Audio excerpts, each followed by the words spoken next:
Free Speech TV is supported by your contributions, and I strongly encourage you during the pledge drives, or even not during the pledge drives, to call Free Speech TV at 877-378-8669 and make a contribution, support Free Speech TV. But that said, our program, the Thom Hartmann Program, what you're watching right now, is sustained by commercial advertising, and we're on commercial stations around the country. We run ads. They pay us for that. And one of the ways that you can support our program is by going to thomhartmann.com, our website, and clicking on the advertisements on that page for our sponsors and buying their products, supporting their products, or letting them know that you care about their products and that you support our show. That's thomhartmann.com, and click on the advertising there to support our program. We really appreciate it. We really appreciate your supporting Free Speech TV by your ongoing, calling and supporting the fundraising drives, and we also would really appreciate if you go to thomhartmann.com. We're all so fortunate, so blessed, so very, very lucky to have something like Free Speech TV on the air. A place where you can actually get, the whole story. You can actually understand the real breadth of what's going on. No sound bites, no little bullet points. I mean, certainly we'll give you those, but in addition, the backstory, the history, the real story, the context, the meaning. These are things that are virtually always lost in the corporate mainstream media. They would much rather just go after gossip and gotcha. And here on Free Speech TV, you're actually getting the real message. That's worth something. And hopefully it's worth something to you. Yesterday, our goal was $10,000. We hit a little over $4,000. So, and we were about $6,000 behind from the previous week. So, from the Thursday and Friday of last week. So we're now $12,000 in the hole. We need your help. We have to hit these goals. If we don't hit these goals, Free Speech TV is in trouble, and I don't want to see Free Speech TV in trouble. This is important. 877-378-8669 is the telephone number to call to make a pledge to Free Speech TV. If you've already given, thank you so much. If you have not yet participated in the pledge drive, if you've not yet become part of Free Speech TV, if you've not yet contributed to help make this network go, we need your help.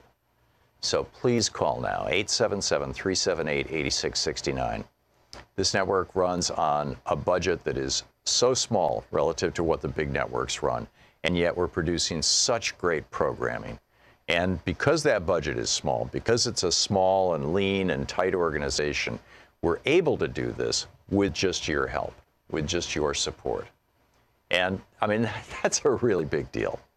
That we can have a television network that tells the truth, and we don't need, a fat cat billionaire like Rupert Murdoch to make it happen. We can do it with you. So please prove us right that this network can survive and can continue with the help and the support of the people who watch it, the people who are using it, the people who are getting information from it, the people who are getting value from it.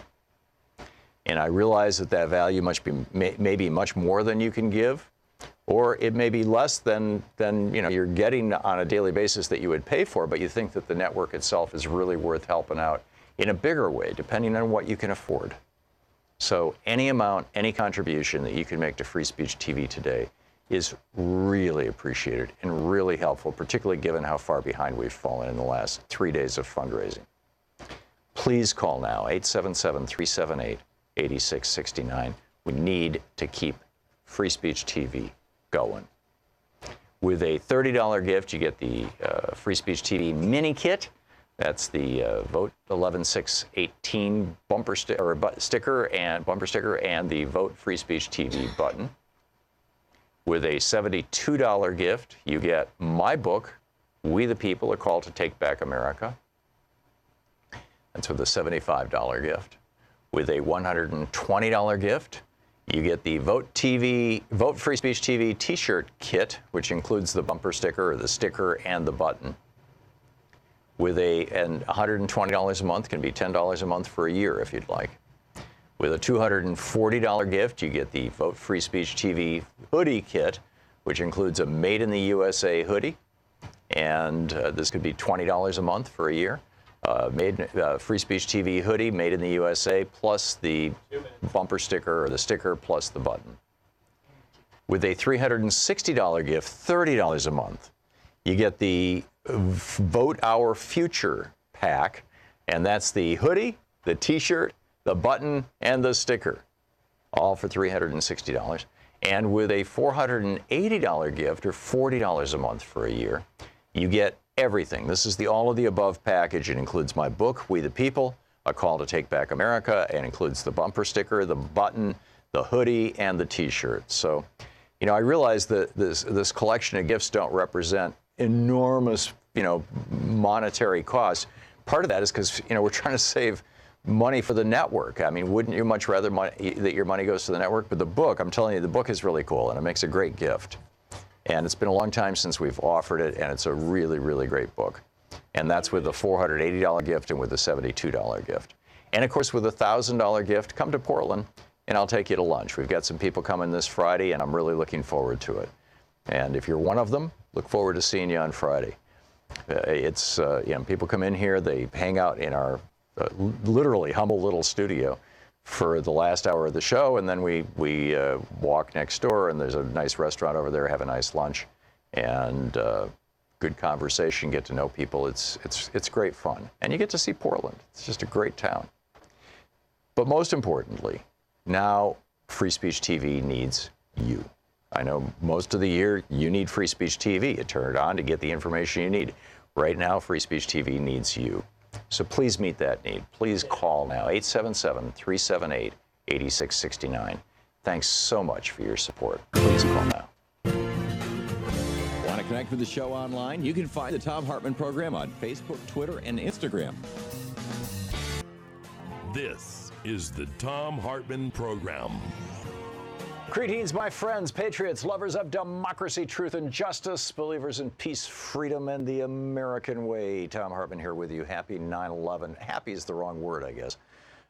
Today is the day that is the anniversary of the U.S. overthrow of Mr. Allende, replaced by Mr. Pinochet in Chile.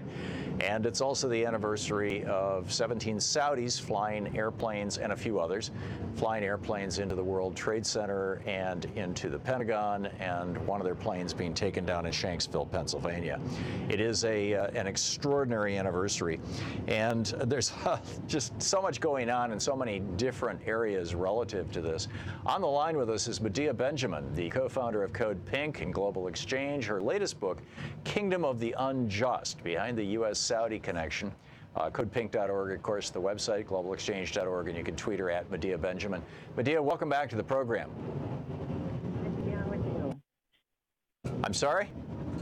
I said nice to be on with you. Oh, great, thank you. You just came out with, Code Pink just came out with a 39-page report titled War Profiteers, the U.S. War Machine and the Arming of Repressive Regimes. Given that this is the 9/11 anniversary, could we start out with the connection between the Saudis and 9/11 and the American response to 9/11 and how it has changed our relationship with Saudi Arabia and our relationship with the Middle East in the, 17 years since then? Yes, well, as your listeners might recall, 15 of the 19 hijackers were from Saudi Arabia. There was a very large group of Saudis who were whisked away out of the United States back to Saudi Arabia before commercial planes were even flying after 9/11 attacks. And then despite the fact that the Saudis have been the perpetrators of this Wahhabist ideology, the U.S. has maintained a very close relationship with Saudi Arabia. The Obama administration had a very close relationship, selling over $100 billion in weapons to the Saudis. And then, of course, Trump came in and made that embrace even a more tightly knit one. And when the Trump administration announced its Muslim ban, it did not include Saudi Arabia, but included countries like Iran that had nothing to do with 9/11. So this insidious relationship the U.S. has with Saudi Arabia is an important one to recall on 9/11 and to understand that it's all about oil profits, weapons sales, money, money, money. Yeah, it certainly seems so. And we got a lot of misinformation about 9/11. One of the most important, I think, was when Cindy Sheehan testified before Congress, before John Conyers' committee back in the day. And she had learned, and I guess we all had learned, it was not a secret, that before he was even running for president in 1999, when George Bush's family had hired Mickey Herskowitz to write, or ghostwrite, George W. Bush's autobiography, A Charge to Keep, Mickey Herskowitz had recorded about 100 hours of tape, and this is what Cindy Sheehan had to tell us about what we learned from that. And it's on the 360, Sean. No, it's, okay, let's see. As a matter of fact, in interviews in 1999 with respected journalists and longtime Bush family friend Mickey Herskowitz, then Governor George Bush stated, "One of the keys to being seen as a great leader is to be seen as commander-in-chief. My father had all this political capital built up when he drove the Iraqis out of Kuwait, and he wasted it. If I have a chance to invade, if I had that much capital, I'm not going to waste it. I'm going to get everything passed that I want to get passed, and I'm going to have a successful presidency," end quote. So here we have 2 years before 9/11, George W. Bush saying if he has an excuse to invade Iraq, he's going to do it. Did Iraq have anything at all to do with 9/11? Well, Iraq had nothing at all to do with 9/11. It was a desire by the Project for a New American Centuries and the neocons to invade Iraq. This was a perfect excuse for it. And as we say in this report that we just put out, it's a tragic irony that 9/11 was really a boost to the weapons industry as well. So it was an invasion predetermined, preordained, and 9/11 was really the opening for such an invasion, with the disastrous results that we should really contemplate today when we think about where did 9/11 lead us, with the U.S. still involved in Afghanistan after, well, now almost 17 years. But what has happened? Oh, and Afghanistan, we should know that even now the Taliban controls large swaths of Afghanistan, so certainly no wins there. And in Iraq, the terrible devastation that continues to be inflicted on the people of Iraq with an unstable government, with not only Al-Qaeda growing, but ISIS and the spread of ISIS throughout the region. So it is important to remember today that 9/11 was an excuse for the invasion of Iraq that has had such horrific consequences for the entire region. We're talking to Medea Benjamin. Her book, Kingdom of the Unjust, is absolute must-reading about Saudi Arabia. And Code Pink, which she co-founded, just put out this new 39-page report, War Profiteers, the U.S. War Machine.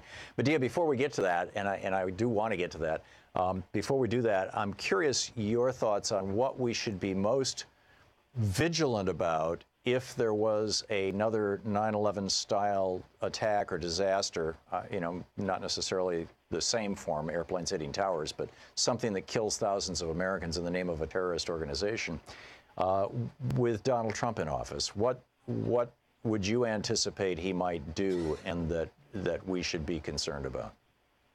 Well, certainly it would lead to a tremendous crackdown on our free speech rights, which we're already seeing in state after state, where they're implementing these terrible penalties for people who are activists, like environmental activists. We see this kind of backlash against people who are working around the Israel-Palestine issue.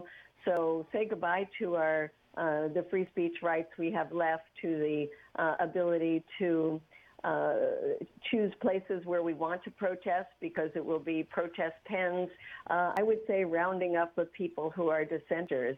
And then in terms of what it would mean for another excuse to invade abroad, I would think they would find a way to blame it on Iran, because we really are in a situation now where the Trump administration could use another war to distract from the domestic woes. and they have been focusing on Iran as the greatest state sponsor of terror, the greatest threat to the United States and the region. So I think some kind of attack would somehow be blamed on Iran and would be an excuse to start a war there. Yeah, remarkable. Medea, tell us the main conclusions from this new report that Code Pink just put out. So the report looks at the top 5 weapons manufacturers, which are Northrop Grumman, Lockheed Martin, Raytheon, General Dynamics, and Boeing, and looks at how much of our tax dollars in the case of the, quote, giveaway of weapons to countries like Israel and Egypt, and the sale of weapons in the case of Saudi Arabia, and what this has meant for the bottom line of the weapons industry. We took heart at the fact that one of the rare times that the mainstream media talked about who manufactures these weapons was on August 9th after the horrendous attack in Yemen by a Saudi bombing of a school bus that left 40 children dead. And CNN put out a graphic that showed that the weapons came from Lockheed Martin, but they also put out a graphic that showed other killings of large numbers of civilians in Yemen and traced them to the weapons with, for example, Raytheon and General Dynamics. And we thought that was a very rare but good example, and we have to educate Americans that these weapons that are killing civilians, whether it's the ones being used by the Israelis to shoot down peaceful protesters in Gaza, or the ones that the Egyptians are using to gun down dissidents like they did in Rabat Square after the military coup, or the ones that the Saudis are using against the people of Yemen, these have an origin, and their origin are U.S. companies. And these companies are considered great patriotic companies, and their CEOs are asked to speak at big gatherings to show their civic duties and how they are such great citizens, like the woman who has broken the glass ceiling in the weapons industry, the CEO of Lockheed Martin, Marilyn Hewson, who is a mother and prides herself on all the things she does for children in the community. And we want to point out that the $20 million plus that she is making every year has blood on it, unlike the black ink in the bottom line for the profits of the company. Yeah. And how these companies' profits have skyrocketed thanks to the endless war. With the case of Lockheed Martin, for example, going from $31 billion to $41 billion to $51 billion last year, and how this is that we have to do what the Pope has done, which is call these companies merchants of death, to not remain silent in the face of how they are making their profits. And we attach it to a campaign called Divest from the War Machine, where we ask people to join us in doing just what the environmentalists have been doing, which is taking money out of the fossil fuel industry. We have to take our money out of the weapons industry. Yeah, very well said. People can find the report, I'm assuming, at codepink.org. That's right. Okay. Medea Benjamin, check out her book, Kingdom of the Unjust. Codepink.org is the website. And, of course, you can tweet her at Medea Benjamin. It's 18 minutes past the hour. Thank you, Medea. Thanks for having me on, Tom. Always great talking with you. It's 18 minutes past the hour. We'll be back with more of the news of the day. My thoughts on 9/11, your thoughts on 9/11, and more. Stick around. This is the Thom Hartmann Program. What are you most concerned Donald Trump might do if he had another 9/11 quote opportunity, to paraphrase George Bush?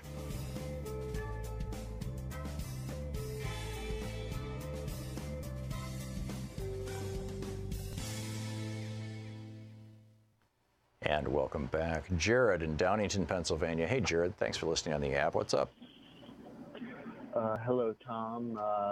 And today is the anniversary of 9/11, which is, in my opinion, one of the darkest days in probably world history, along with December 7th. 1941, which began the military expansion of the U.S., the deaths of thousands and thousands of people, just alone, not even the deaths of people who died on the day, the deaths of people who would die in the system, in the events in Afghanistan. Sure. What's your point, Jared? My point is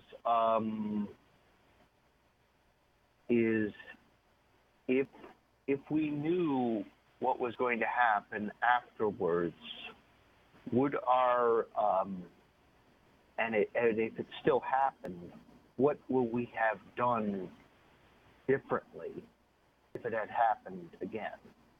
If we had the foresight? Well, that's what I'm trying to achieve right now by raising this topic and this question. George W. Bush had already decided that if he had an international crisis that was sufficient to allow him to lie us into a war with Iraq, he was going to take that opportunity, and 9/11 presented him with that opportunity. The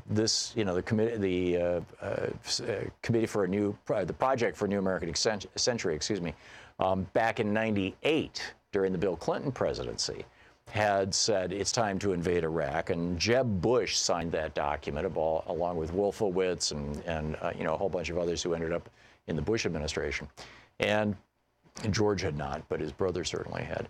And so we were kind of warned. We were forewarned what they were up to. I think what we're being forewarned about right now that they're up to is that they want to invade Iran. And what I think most Americans don't realize is that invading Iran is a whole different thing than invading Iraq. Iran is far more developed, far more sophisticated, far more advanced, far more powerful. They have a better and bigger military. They have extraordinary cyber capabilities. And strategically, unlike Iraq could do very little to hurt the United States, which is why George W. Bush had to make up the lie that they were coming up with, weapons of mass destruction that could be smuggled into New York City and set off. Iran, all they have to do is cut off the oil at the Straits of Hormuz, and the entire world economy, including ours, falls to its knees. And our economy gets in real bad shape real fast because there's so much debt out there. We've been talking about this for some time. So that's my guess, Jared, is that if there is an attack on the United States of any sort, that Bush will use, or that Trump will use this as an excuse to get us in a war with Iran. Your thoughts? I also believe that they will enact martial law and elections will be suspended. And I believe pretty much any anti-war protesters will be rounded up. Yeah, these are all the things that we worried that George W. Bush might do that he didn't do. He had a little more, respect for American institutions, and he had people around him who were rational. Trump has no respect for American institutions, and the people around him obviously are irrational or they wouldn't be around him. Jared, thank you for the call. Spot on. I share your concerns. We'll be right back.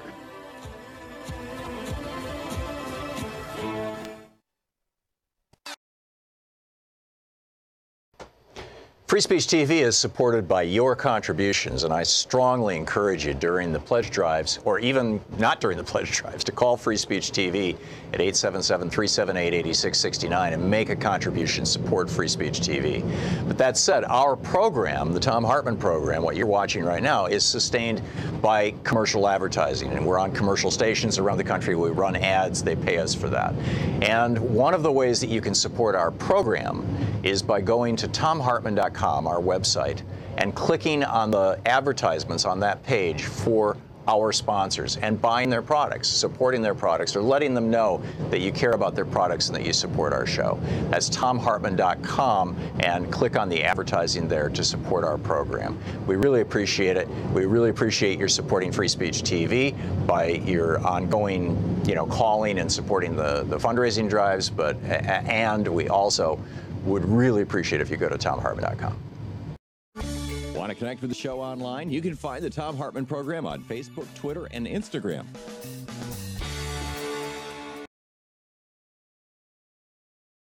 Welcome back. Christy Todd Whitman on a week or so after 9/11. This is she apologized for this the year before last, which I thought was, in a way, quite good and noble of her. But this is what she had said, and she said it because basically the Bushies, hey, we got this good thing going, all these people volunteering, it's an outpouring of American spirit. It makes George Bush look good, like he's a leader and everybody's coming behind him. And we don't want to, put a downer on this. And so Christy Todd Whitman comes out and says, this is out of my computer, Sean, and says this. It may take a minute for my computer to do what it's supposed to do. It's running insanely slowly today. And I don't. Oh, here we go. Asbestos was in there, is in those buildings. Lead is in those buildings. There are the VOCs. However, the concentrations are such that they don't pose a health hazard. We're going to make sure everybody's safe. It doesn't pose a health hazard. We're going to make sure everybody's safe. And as I said, she has now, just in the last 2 years, I believe, walked that back and apologized for it. But the reality is that over 10,000 people have died now. At least that's the best estimate. And several thousand, a couple of thousand, very clearly, cases of cancer and things as a result of volunteering to help out on 9/11. This is a major disaster for the United States and for the people of this country. And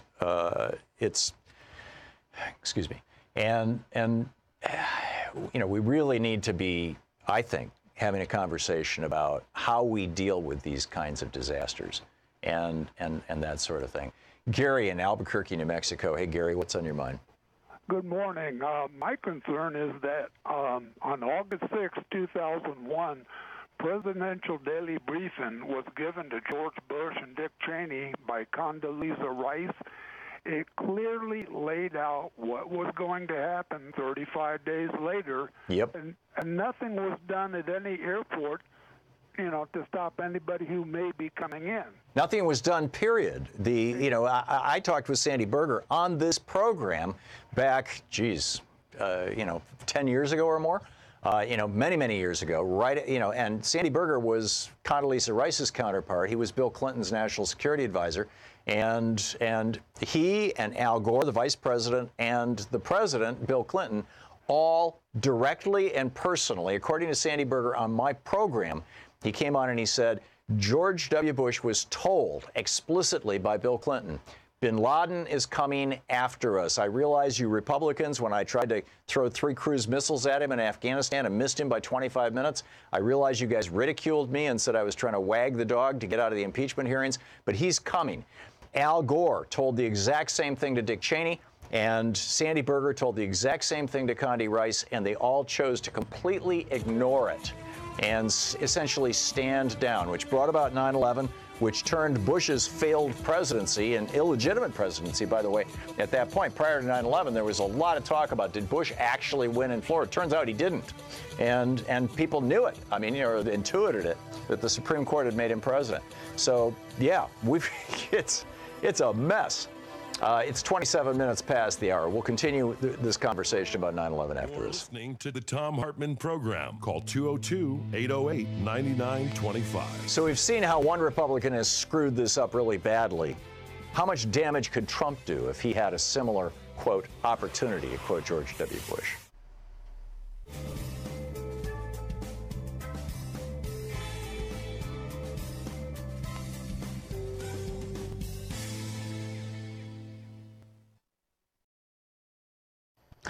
We're all so fortunate, so blessed, so very, very lucky to have something like Free Speech TV on the air. A place where you can actually get, the whole story. You can actually understand the real breadth of what's going on. No sound bites, no little bullet points. I mean, certainly we'll give you those, but in addition, the backstory, the history, the real story, the context, the meaning. These are things that are virtually always lost in the corporate mainstream media.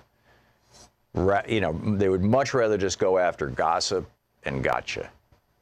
And here on Free Speech TV, you're actually getting the real message. That's worth something. And hopefully it's worth something to you. Yesterday, our goal was $10,000. We hit a little over $4,000. So, and we were about $6,000 behind from the previous week. So from the Thursday and Friday of last week. So we're now $12,000 in the hole. We need your help. We have to hit these goals. If we don't hit these goals, Free Speech TV is in trouble, and I don't want to see Free Speech TV in trouble. This is important. 877-378-8669 is the telephone number to call to make a pledge to Free Speech TV. If you've already given, thank you so much. If you have not yet participated in the pledge drive, if you've not yet become part of Free Speech TV, if you've not yet contributed to help make this network go, we need your help. So please call now, 877-378-8669. This network runs on a budget that is so small relative to what the big networks run, and yet we're producing such great programming. And because that budget is small, because it's a small and lean and tight organization, we're able to do this with just your help, with just your support. And I mean, that's a really big deal, you know, that we can have a television network that tells the truth, and we don't need, you know, a fat cat billionaire like Rupert Murdoch to make it happen. We can do it with you. So please prove us right that this network can survive and can continue with the help and the support of the people who watch it, the people who are using it, the people who are getting information from it, the people who are getting value from it. And I realize that that value may be much more than you can give, or it may be less than you know, you're getting on a daily basis that you would pay for, but you think that the network itself is really worth helping out in a bigger way, depending on what you can afford. So any amount, any contribution that you can make to Free Speech TV today is really appreciated and really helpful, particularly given how far behind we've fallen in the last 3 days of fundraising. Please call now, 877-378-8669. We need to keep Free Speech TV going. With a $30 gift, you get the Free Speech TV mini kit. That's the Vote 11618 bumper sticker and the Vote Free Speech TV button. With a $72 gift, you get my book, We the People, A Call to Take Back America. That's with a $75 gift. With a $120 gift, you get the Vote Free Speech TV t-shirt kit, which includes the bumper sticker, the sticker, and the button. With $120 a month, can be $10 a month for a year if you'd like. With a $240 gift, you get the Vote Free Speech TV hoodie kit, which includes a Made in the USA hoodie. And this could be $20 a month for a year. Free Speech TV hoodie, Made in the USA, plus the bumper sticker or the sticker plus the button. With a $360 gift, $30 a month, you get the Vote Our Future pack, and that's the hoodie, the t-shirt, the button, and the sticker, all for $360. And with a $480 gift, or $40 a month for a year, you get everything. This is the all of the above package. It includes my book, We the People, A Call to Take Back America. It includes the bumper sticker, the button, the hoodie, and the t-shirt. So, you know, I realize that this collection of gifts don't represent enormous, you know, monetary costs. Part of that is because, you know, we're trying to save money for the network. I mean, wouldn't you much rather that your money goes to the network? But the book, I'm telling you, the book is really cool, and it makes a great gift. And it's been a long time since we've offered it, and it's a really, really great book. And that's with the $480 gift and with the $72 gift. And of course, with a $1,000 gift, come to Portland, and I'll take you to lunch. We've got some people coming this Friday, and I'm really looking forward to it. And if you're one of them, look forward to seeing you on Friday. You know, people come in here, they hang out in our literally humble little studio for the last hour of the show, and then we walk next door, and there's a nice restaurant over there, have a nice lunch, and good conversation, get to know people. It's great fun, and you get to see Portland. It's just a great town. But most importantly, now Free Speech TV needs you. I know most of the year you need Free Speech TV. You turn it on to get the information you need. Right now, Free Speech TV needs you. So please meet that need. Please call now, 877-378-8669. Thanks so much for your support. Please call now. Want to connect with the show online? You can find the Thom Hartmann Program on Facebook, Twitter, and Instagram.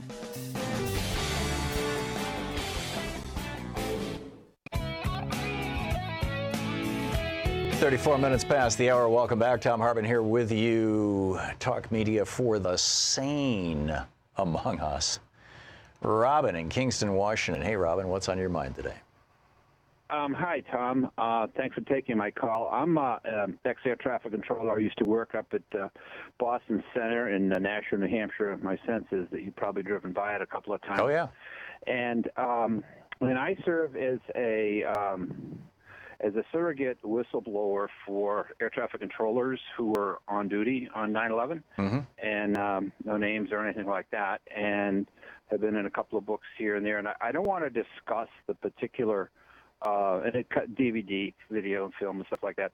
I really don't want to discuss the points about 9/11 because your conversation is broad-shouldered enough to keep everything thoughtful and open. And the truth is out there, and people can find it. But I really want to talk about what is going on today and what we are talking about today as a society in comparison to what we stood up, I mean the members of the 9/11 Truth community for world peace, what we stood up for early, just after 9/11. And we were criticized for, seeking the truth. Yet now everybody is seeking the truth. We mentioned that fascism is going to be on the way, disguised in patriotism and religiosity. And we were boo-booed, we were poo-pooed for that. And now we're talking about that beautifully. I'm so excited. We were talking about the comparison to the rise of Hitler and Nazism, and now that is a subject that is being considered and talked about. We were criticized that we were saying that we were militarizing our society by militarizing local police forces, and that's going on. We said 9/11 is going to lead to perpetual wars, and we were criticized for that. Yeah. We said the First and Fourth Amendments would come under attack. That has happened. There's a great pushback on that. And probably the biggest thing that we said of all is that 9/11 was going to be used to create and continue at never-ending wars, and that the big kahuna was that the event was allowed to reshape our enemy from the USSR, which with Plan B was on the decline anyways. It had already collapsed, actually, at that point in time. What's that? It had already collapsed at that point in time, a decade earlier. Tom. Yes, it had, Tom. And so the Pentagon and our intelligence agency needed to create a new enemy, and it became Islam. Yeah. And the final 2 points I want to make is that a fellow colleague of yours, Peter Dale Scott, is responsible for one of these, and the rest of us are the 9/11 Truth for World Peace community have been very successful at getting the term false flag attacks well understood, talked about even in the oligarch media, and then Peter Dale Scott has done some brilliant work on the deep state. Yeah. And that I think the important thing for us to, and Brad, thanks for keeping it at 30,000 feet. I think the important thing to note here is that it's not the attacks of 9/11 that provoked all this. It's Bush's response to it. It was the Republican administration's response to it. I really think that if Al Gore had been president, and certainly he was elected president in 2000, and thank you for the call, Robin. I really think if Al Gore had been president, our response probably would have been different, although Al Gore's vice president was Joe Lieberman, who was kind of, philosophically and intellectually in the George W. Bush camp, a major war hawk. But in any case, it happened. And now we can look back and say, wait a minute, we're ready for this the next time this kind of thing happens. Scott in Missoula, Montana. Hey, Scott, what's on your mind today? Yes, sir. I'm a professional pilot, and I just kind of wanted to point out that after 9/11, literally the only civilian aircraft in the skies over this country were the Saudi corporate jets, taking the Saudis out of the United States. And, right, with the permission of the Bush administration. Exactly. And I mean, how does that even happen? You know, when you call up for a clearance, what do? Say, oh, I'm a Saudi citizen and I need to get out of here? I mean, how did that transpire? Well, it was all members of the bin Laden family, and the Bush family is very, historically very close to that family, and so I'm guessing that, George W. Bush was right at the center of that. Yeah, and just the absurdity that all of our 911 first responders that couldn't get health care because of the lack of funding, we should have had the Saudis at least pay for that, since most of the... Well, there's a lawsuit to that effect right now, but I think it's been blocked in the courts. I know they had one minor victory with that, but I'm not sure where it's at right now. But yeah, excellent points all. Thank you, Scott. Well said. Roberta in Los Angeles, listening on KPFK. Hey, Roberta, you're on the air. Hey, Tom. Well, I'm glad that other people have called in along these lines pertaining to 9/11. Glad to hear from the air traffic controller. So much has come out. And I have to say, on the day, I saw it on television. And when the second plane hit the tower and when the towers went down, I knew it was a planned demolition. There was no mistaking it. Anyone with eyes knew it. And now, of course, there's architects and engineers for 9/11 truth. When you said, well, if Al Gore had been president, Al Gore was never going to get to be president. It just wasn't going to be allowed. And in terms of the Bush administration being forewarned and doing nothing about it, the doing nothing about it was on purpose, because the plan for the new American century stated they needed a new Pearl Harbor. This was their new Pearl You're exactly Harbor. right. I mean, the Bush administration, we can dispute whether it was a planned demolition or not. I'm still skeptical. In fact, I'm extremely skeptical about that, but I don't think it really matters at this point, lacking any proof. Yeah. What we do have proof of is that the Bush administration ignored warnings from Israel. They ignored warnings from the United Kingdom. They ignored warnings from Russia. They ignored warnings from France. They ignored warnings from their own intelligence service. George W. Bush ignored the warning of Bill Clinton.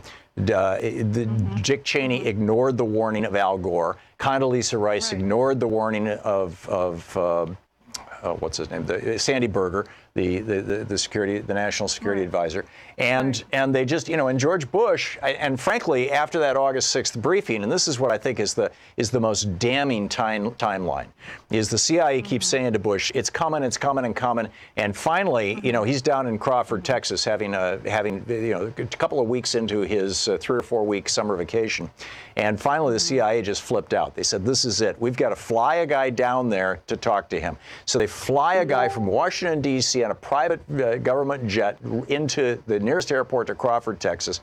The guy goes to meet with George W. Bush. He presents a memo to him that says, bin Laden determined to strike inside the United States.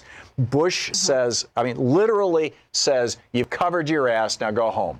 And the guy goes back to Washington, D.C., and Bush does one thing that George W. Bush does. He extends his vacation for another month. And then when the strike still hasn't happened, he's still afraid to go back to Washington, D.C., because he's been warned by the CIA that an attack on D.C. and New York is coming. And so instead of going back to D.C., he goes to Florida, where his brother is the governor. His brother locks down the entire state, puts it on a state of emergency, and George W. Bush is sitting in that classroom reading My Pet Goat when the strike happens. And then we watch these long, painful 7 minutes of George W. Bush just sitting there going, holy crap, it's happened. It's worse than I expected. See, I think, and thank you for the call, Robert, I believe that George W. Bush thought that what was going to happen was like a truck bomb. It was going to be like a Tim McVeigh thing. It was going to be something like that. And when 9/11 happened, I think that George W. Bush was shocked that it was as big as it was, and was very, very worried that America was going to find out that he had been warned repeatedly by people in his own intelligence community, by the previous administration, by a half a dozen other foreign countries' intelligence services, and he ignored all those warnings. Noah in Redlands, California. Hey, Noah, what's up? Or is it Nassau? Yes. I'm just calling. I was a soldier in Afghanistan, and I used to teach counterinsurgency to the Afghan police. And one of the teaching tools that we used to use was called Situation Critical. It's a documentary by National Geographic that talks about the war. And one of the main opponents who tried to warn the U.S. about the 9/11 attacks was a guy by the name of Ahmad Shah Massoud, who was assassinated 2 days prior to 9/11 by some bin Laden operatives who were disguised as journalists, who were, Where was Massoud based? I'm recognizing that name. He was in Panjshir province. He's also called the Lion of Panjshir. In Pakistan? Afghanistan. In Afghanistan, okay. Yes, he was part of the Northern Alliance. I see. And his general under him was Rahim Dostum. And Dostum, I think, right now is the Secretary of Defense, I believe, of Afghanistan. Yeah, and Dostum at that time wasn't he also a major opium king? No. Okay. No, he had nothing to do with that. He was in the northern part. The opium was in the south. I see. In the southern province, the Helmand province. Right. But in the northern province, near the Badakhshan province and all that stuff, is near the Chinese border. And one of the things about Afghanistan that the Chinese knows, and probably a lot of other operatives, is that they have a large supply of lithium. And that's where right. you can make the lithium batteries for the electric cars and all this other stuff. So, that's one of the things that we used to teach, to the Afghan police, and they didn't even know about it. They didn't even know about their own history. Wow, that's remarkable. And so, thank you very much for the call, and thanks for the heads up. That I've heard those names, and but it's been a lot of years since this stuff was in the news. The history of 9/11 is in some ways complex and tangled, and in some ways very, very simple. This was the result of actions that George Herbert Walker Bush took back when he went after Kuwait. You're listening to Thom Hartmann. Visit thomhartmann.com for audio and video archive. Or more correctly, back when he told Saddam Hussein, yeah, no problem if you take Kuwait, and then Hussein did, and then the war started, and then it got worse. We'll be back.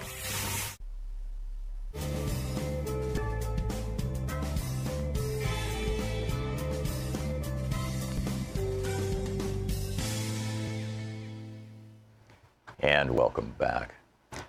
Vince in New York City watching us on Free Speech TV. Hey, Vince, what's up? Hi, Tom. How are you today? I'm well. What's on your mind? Good. I just really wanted to make an observation connecting what you're talking about with 9/11 and Bush, Cheney, and Condoleezza Rice and Brett Kavanaugh. Yep. During one of the days of his hearings, it was sort of interesting to see Condoleezza Rice positioned strategically right behind him. So all you saw was his face and her face. Right. And clearly there's, the idea of her supporting him in that shot all day. So I just wanted to make that observation. Okay, thank you. Very, very well made. And she was replacing the white power guy. And, yesterday, I don't know if you saw it on my Twitter feed, but Roger Stone was in Portland or somewhere in Washington State and was doing the OK sign, the white power sign, with a whole bunch of Proud Boys. It's bizarre. And the other thing about Condoleezza Rice was in the early days of this administration, she may have been promoting a book of hers, but she was on all of the cable TV news. Right. And I remember her telling everybody that we just needed to put the Russia thing behind us, and it didn't matter. I guess that's now the official Republican line. Remarkable. Right. Vince, thanks for the call. Good to hear from you. Will, watching us on YouTube in Broomfields, Colorado. Hey, Will, what's up? Hi, Tom. On this anniversary, what I think about most is people like my brother. On 9/11, my kid and I were scared to death that my brother, a Green Beret, was going to go and get killed because of this global war on terror. And he went over there. He wanted to be a soldier from the time he knew what a soldier was. And people like George W. Bush and Cheney, they cut the VA budget. They cut taxes. They made billionaires out of Eric Prince and Blackwater and Halliburton and people like my brother. 2 tours in Afghanistan, 1 in Iraq, 30 days in a hospital for PTSD, a broken bone in his neck. And last 2 weeks ago, his heart gave out. My brother just died at the age of 50. I'm so sorry.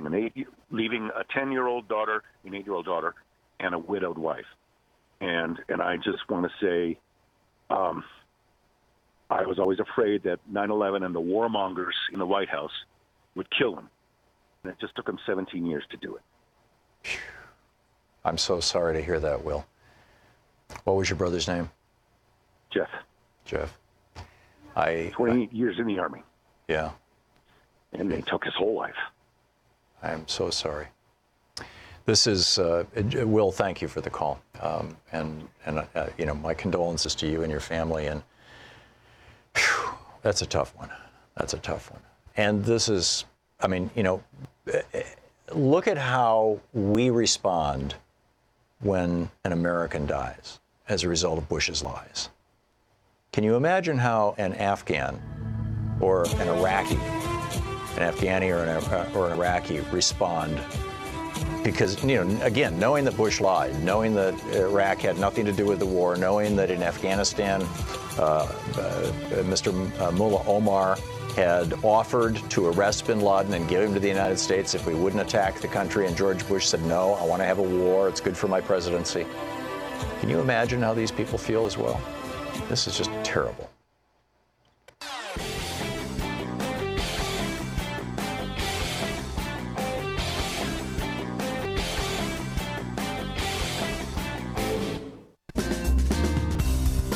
Ten minutes before the hour, Ivan in Chicago, listening on WCPT. Hey, Ivan, what's on your mind?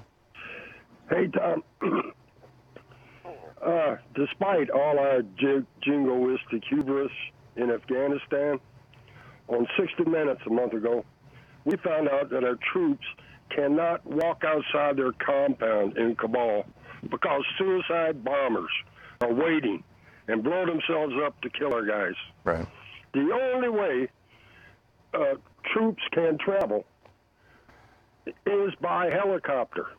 And just a week or two ago, one of them was shot down, killing the pilot.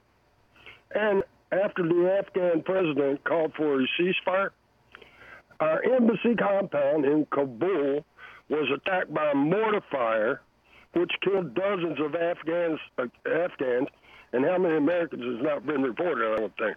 Right. But here's the worst part, Tom. The Afghan troops we have trained are deserting and joining the Taliban, taking the weapons we have supplied with them. It's time to admit defeat, just like the British did 100 years ago and the Russians did in the 90s. And just like we did in Vietnam. Afghanistan. And just like we did in Vietnam. Just like Vietnam. Yeah, because these two wars that George W. Bush started, I mean, Vietnam did not last this long. Vietnam crossed two presidencies. These two wars are you know, the longest wars in our history. Afghanistan is anyway, and Iraq soon will be. Well, I guess Iraq is number 2 to Afghanistan. And they're killing us, and it's time for us to walk away from these things. And weirdly enough, George W. Bush campaigned on this, getting us out of Iraq and Afghanistan. And you mean Trump? Yeah, I'm sorry. Yes, Trump. I keep mixing these guys. Yeah. Anyhow, yeah, Trump campaigned on this, and it's I think people voted for him for that reason. You know, he said George W. Bush blew it with 9/11. We never should have invaded Iraq. I mean, Donald Trump said these things, and it caused people to go, oh yeah, this guy's a truth teller. I think I'll vote for him. It's pretty remarkable. Ivan, thank you. Well, go ahead. You want? Amazing, Tom. What's that? W has the guts to go on bike rides with veterans who have lost their legs and have PTSD, and draws pictures of them. And our veterans still support these Republicans. I know. These the Republicans, they have no shame, and Bush, Bush has no conscience. I wish I'd go on a bike ride with him. I'd run him off a cliff. No. Ivan, no threats, please. Ivan, thank you for the call. Daniel in Santa Ana, listening on KPFK. Hey, Daniel. Hey, Tom. First of all, I have a concept that is phenomenal. I really want you to address this. I've never heard it addressed. I am a KPFK shareholder, and I hope everybody listens to and uses the expression shareholder, because I own a stock of KPFK, and I'm glad that you're in it. Thank you. My concept, though, is I don't really think that Gore actually wanted to be president. And the reason why was because he picked the most uncharismatic person imaginable to be his running mate. Lieberman could carry no state. Lieberman brought nothing to the table, and he was the closest thing to a Republican that was going and could garner no actual support from anyone. And I think it's almost like when Kennedy ran against Carter, where I really don't think he wanted to be president. He just ran because people wanted him to. I honestly don't think that Gore wanted to be president, and wanted your thoughts on that, because he could have picked anybody. I think I think the mistake that Al Gore made was listening to neoconservative and bizarre, for lack of a better word, DLC consultants. And and somebody, or maybe he had a personal relationship with Joe Lieberman. But I agree with you that the Lieberman choice was a disaster, and that if Al Gore had picked somebody reasonable as his vice president instead of Lieberman, they would have had to suppress a lot more votes in Florida to have the Supreme Court steal the election on behalf of George W. Bush. I'll give you that. I'm totally with you. But I think that I talked with Al Gore after this all happened, and he was crushed. He was devastated by it. I am convinced that he actually did want to be president. I think that there's a long line of Democratic presidential wannabes whose hopes and aspirations were destroyed by the idiot consultants that these people continue to hire. Daniel, thank you for the call. Stephen in Santa Fe, New Mexico, listening on 1260 AM. Hey, Stephen. Hello, Tom. Say, I just had a quick question, not 9/11 related, but the President Trump, did he have to ever go through any security clearances and credit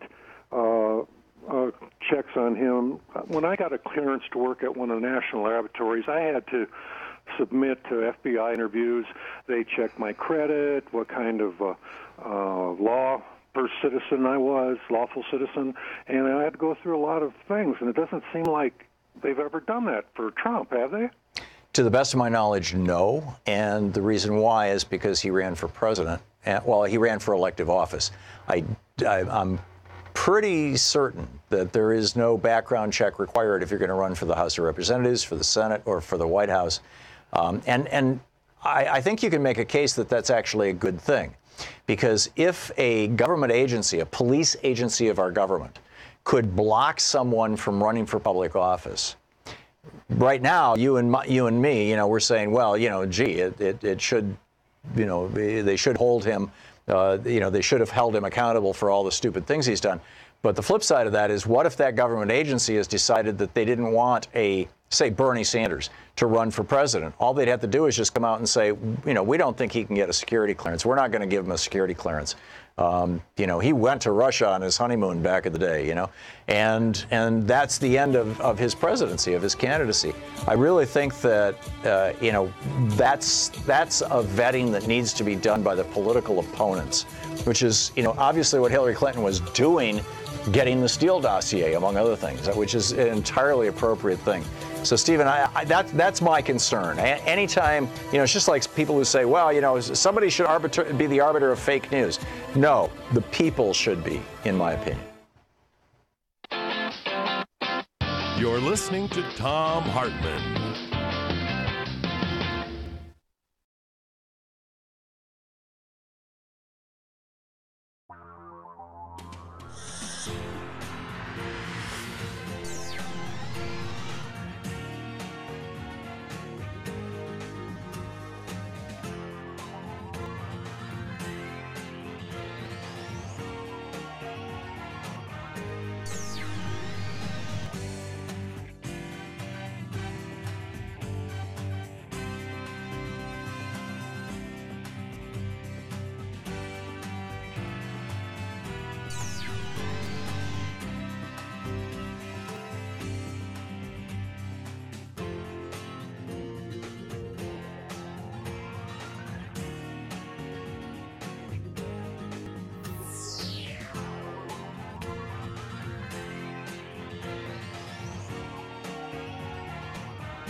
Free Speech TV is supported by your contributions, and I strongly encourage you during the pledge drives, or even not during the pledge drives, to call Free Speech TV at 877-378-8669 and make a contribution, support Free Speech TV. But that said, our program, the Thom Hartmann Program, what you're watching right now, is sustained by commercial advertising, and we're on commercial stations around the country. We run ads, they pay us for that.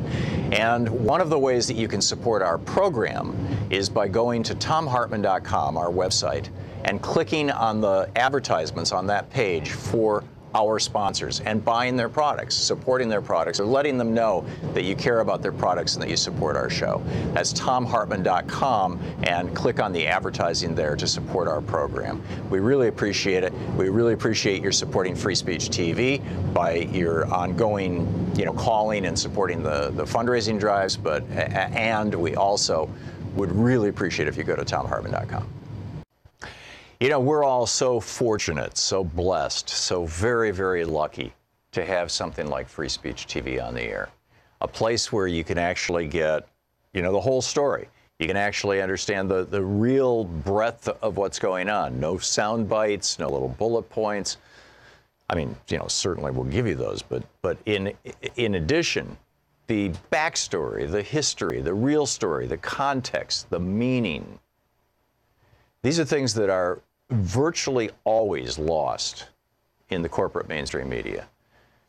They would much rather just go after gossip and gotcha. And here on Free Speech TV, you're actually getting the real message. That's worth something. And hopefully it's worth something to you. Yesterday, our goal was $10,000. We hit a little over $4,000. So, and we were about $6,000 behind from the previous week. So from the Thursday and Friday of last week. So we're now $12,000 in the hole. We need your help. We have to hit these goals. If we don't hit these goals, Free Speech TV is in trouble, and I don't want to see Free Speech TV in trouble. This is important.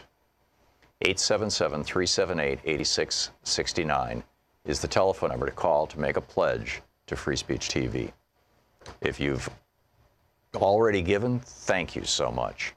If you have not yet participated in the pledge drive, if you've not yet become part of Free Speech TV, if you've not yet contributed to help make this network go, we need your help. So please call now, 877-378-8669.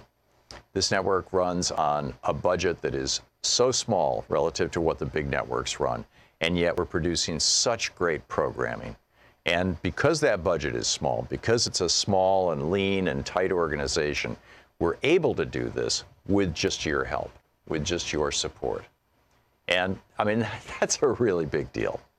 That we can have a television network that tells the truth, and we don't need, a fat cat billionaire like Rupert Murdoch to make it happen. We can do it with you. So please prove us right that this network can survive and can continue with the help and the support of the people who watch it, the people who are using it, the people who are getting information from it, the people who are getting value from it. And I realize that value may be much more than you can give, or it may be less than you're getting on a daily basis that you would pay for, but you think that the network itself is really worth helping out in a bigger way, depending on what you can afford. So any amount, any contribution that you can make to Free Speech TV today is really appreciated and really helpful, particularly given how far behind we've fallen in the last 3 days of fundraising. Please call now, 877-378-8669. We need to keep Free Speech TV going. With a $30 gift, you get the Free Speech TV mini kit. That's the Vote 11618 sticker and the Vote Free Speech TV button. With a $72 gift, you get my book, We the People, A Call to Take Back America. That's with a $75 gift.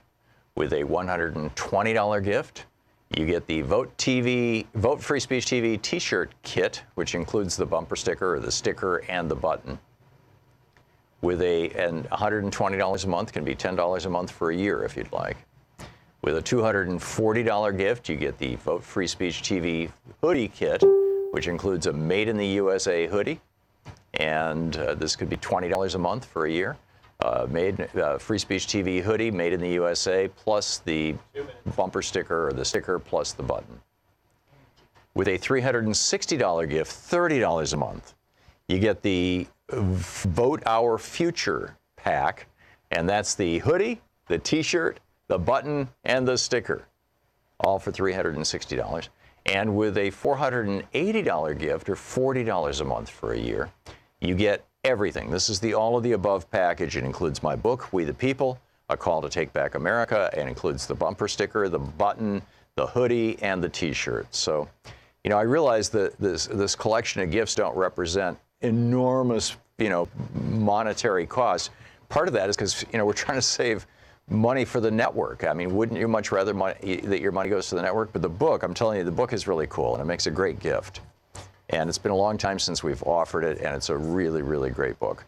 And that's with the $480 gift and with the $72 gift. And of course, with a $1,000 gift, come to Portland, and I'll take you to lunch. We've got some people coming this Friday, and I'm really looking forward to it. And if you're one of them, look forward to seeing you on Friday. You know, people come in here, they hang out in our literally humble little studio for the last hour of the show, and then we walk next door, and there's a nice restaurant over there, have a nice lunch, and good conversation, get to know people. It's great fun, and you get to see Portland. It's just a great town. But most importantly, now Free Speech TV needs you. I know most of the year you need Free Speech TV. You turn it on to get the information you need. Right now, Free Speech TV needs you. So please meet that need. Please call now, 877-378-8669. Thanks so much for your support. Please call now. Want to connect with the show online? You can find the Thom Hartmann Program on Facebook, Twitter, and Instagram.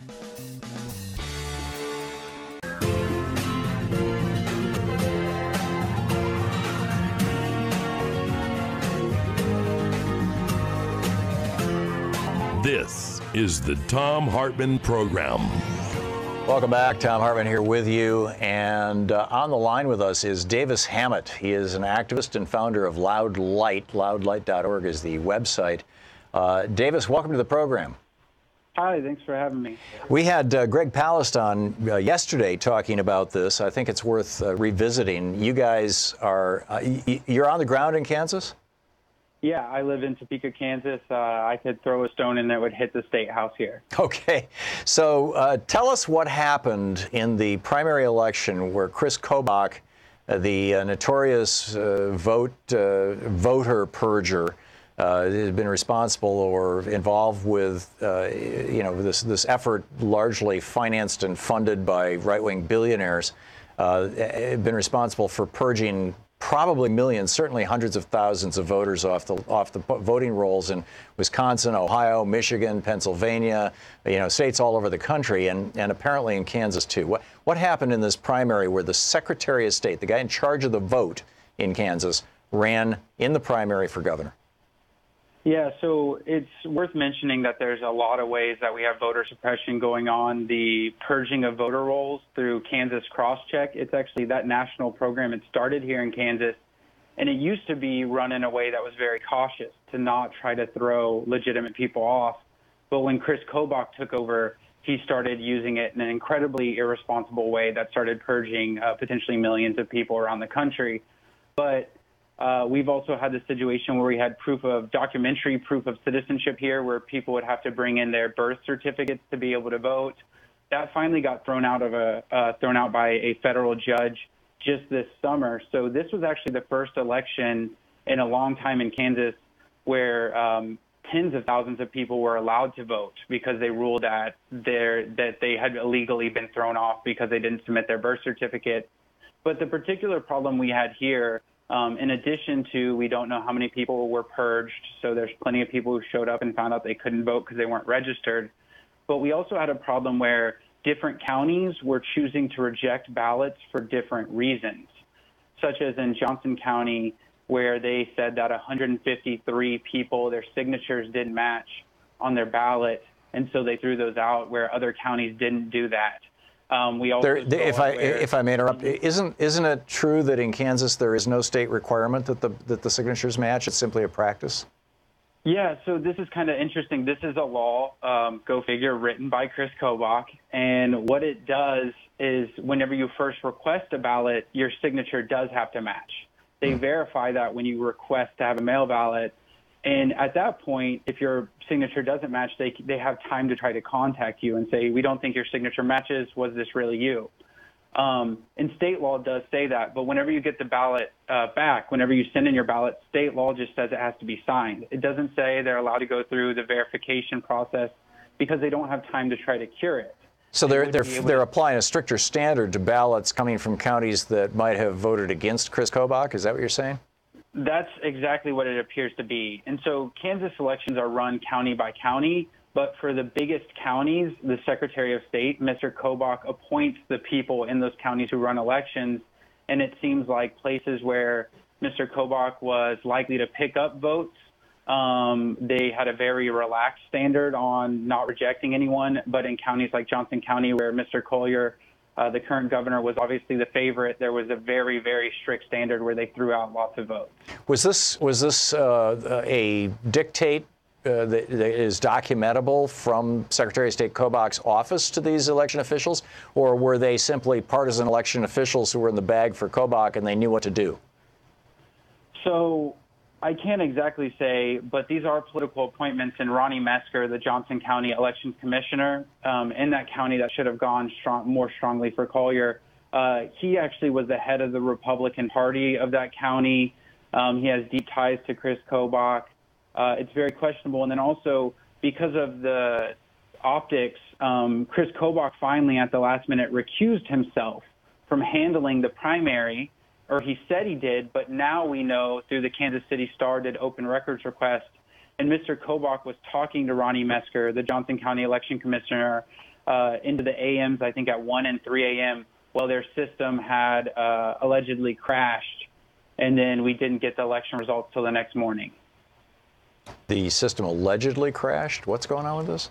Yeah, so we had in Johnson County, which is the largest county in Kansas, we had new voting machines. There's it's a very dramatic situation in itself.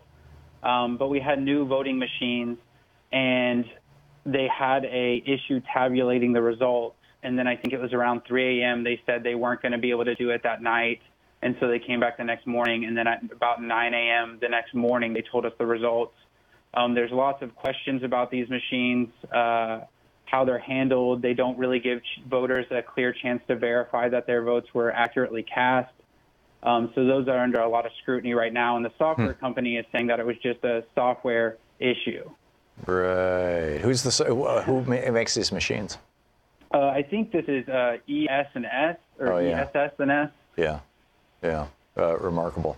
That company has a very strange history. The Yarosevich, I believe it's pronounced, brothers who started it, and their Christian fundamentalism and blah, blah, blah. I mean, it's just a whole bizarre thing. So how do you think this, two questions. How is this going to play out in Kansas? Is Kobach really in trouble, or is there just a bunch of people yelling about it, but nothing's going to happen, number one? And number two, to what extent, if we can demonstrate, and you believe that you have demonstrated that Kobach is actually rigging elections, rigged his own election, to what extent is that kind of a rigging of elections, kind of standard now in America? We see a number of Republican-controlled states with Republican secretaries of state where, particularly we saw this in the 2016 election, where the votes swung to Donald Trump, for example, and to Republicans in ways that were not necessarily anticipated by the pre-polling or even by the exit polls.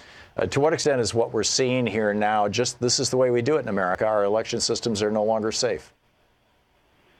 Well, I mean, I think that the legitimacy of an election has always been under question, and there's always tampering in elections. That's just a fact. It's usually people they want to point out one thing, right? They want to say that it was just cross-check. It was just these signature matches. But the reality is you steal an election by 1,000 paper cuts. You get a couple votes here, a dozen votes because something happened at this polling station.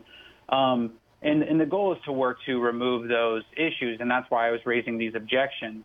to try to make this as best as possible. But my objection hearing was yesterday, and to begin, they decided to have the chair of my hearing was Mr. Rucker, who is he's donated nearly $8,000 to Chris Kobach. 2 days ago, he was in a Chris Kobach for Governor T-shirt.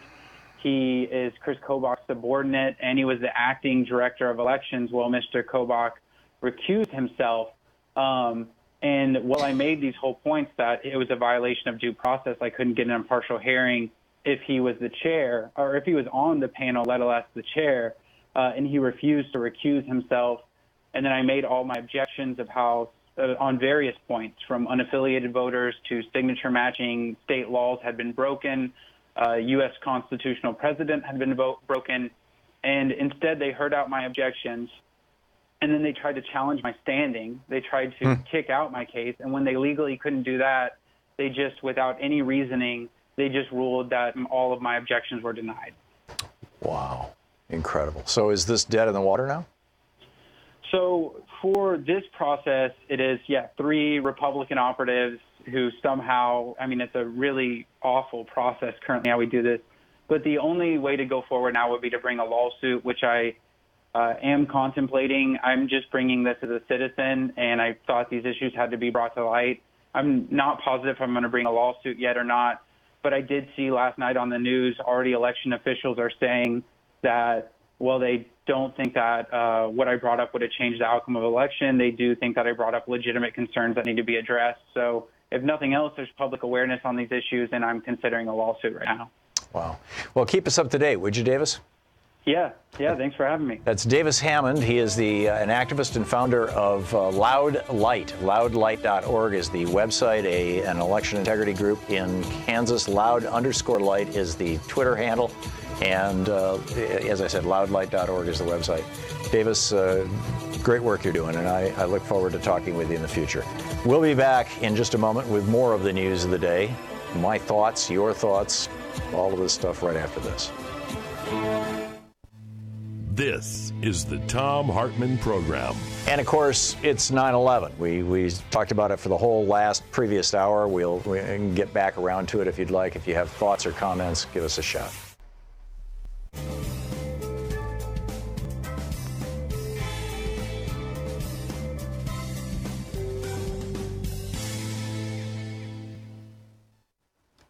And welcome back.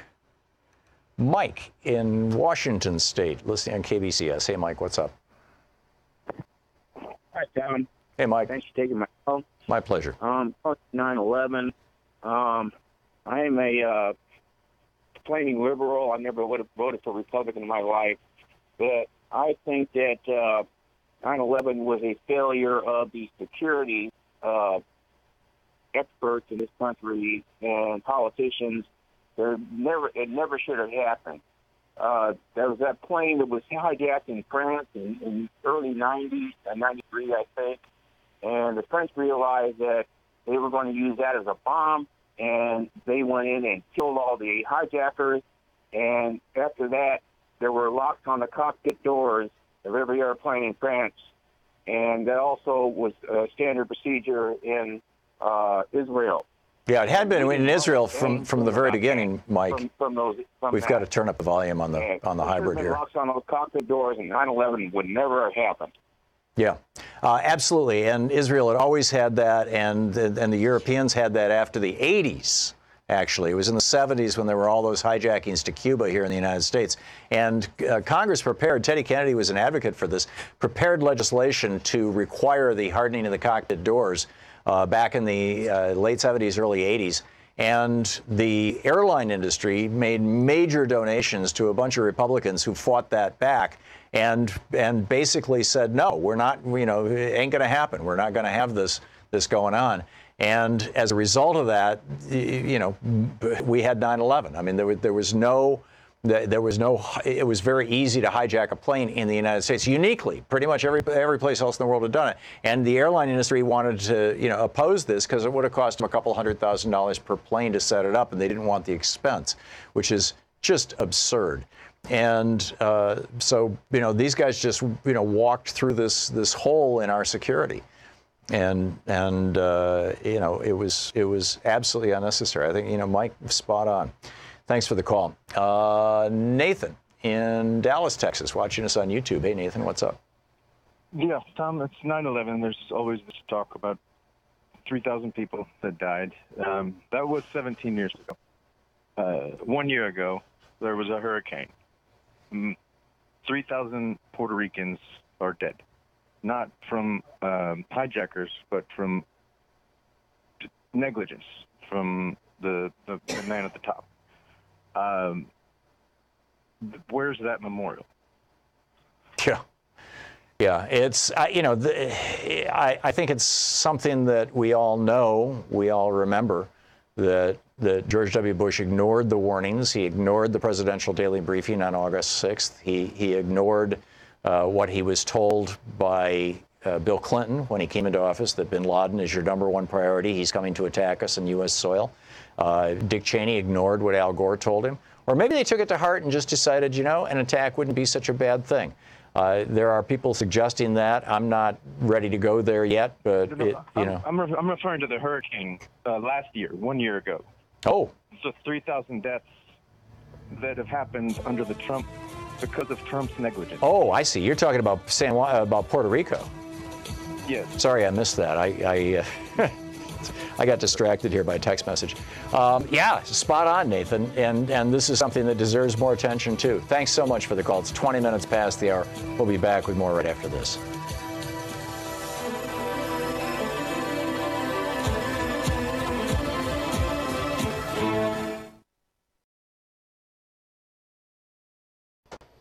Free Speech TV is supported by your contributions, and I strongly encourage you during the pledge drives, or even not during the pledge drives, to call Free Speech TV at 877-378-8669 and make a contribution, support Free Speech TV.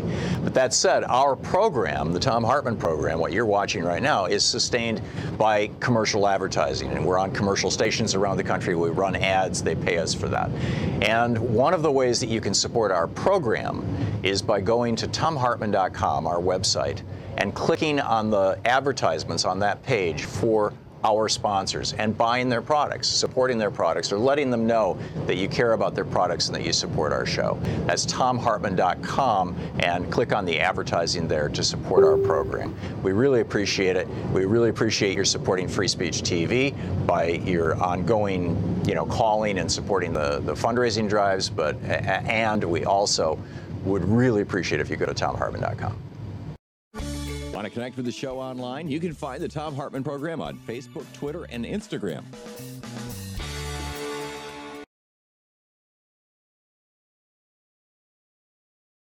Welcome back. Thom Hartmann here with you. 9/11. Today is 9/11. And just to recap, I think one of the most important clips from that era that we need to remember and we need to constantly revisit is Cindy Sheehan testifying before John Conyers' committee that was looking into what led up to 9/11. We know Sandy Berger on this program, on this very program, that George W. Bush, Barack Obama's national security advisor, Sandy Berger, was told, Bill Clinton's national security advisor, Sandy Berger, told explicitly to George W. Bush's national security advisor, Condoleezza Rice, bin Laden is coming to get you. This was in December and early January of 2000 and 2001, after George W. Bush was elected.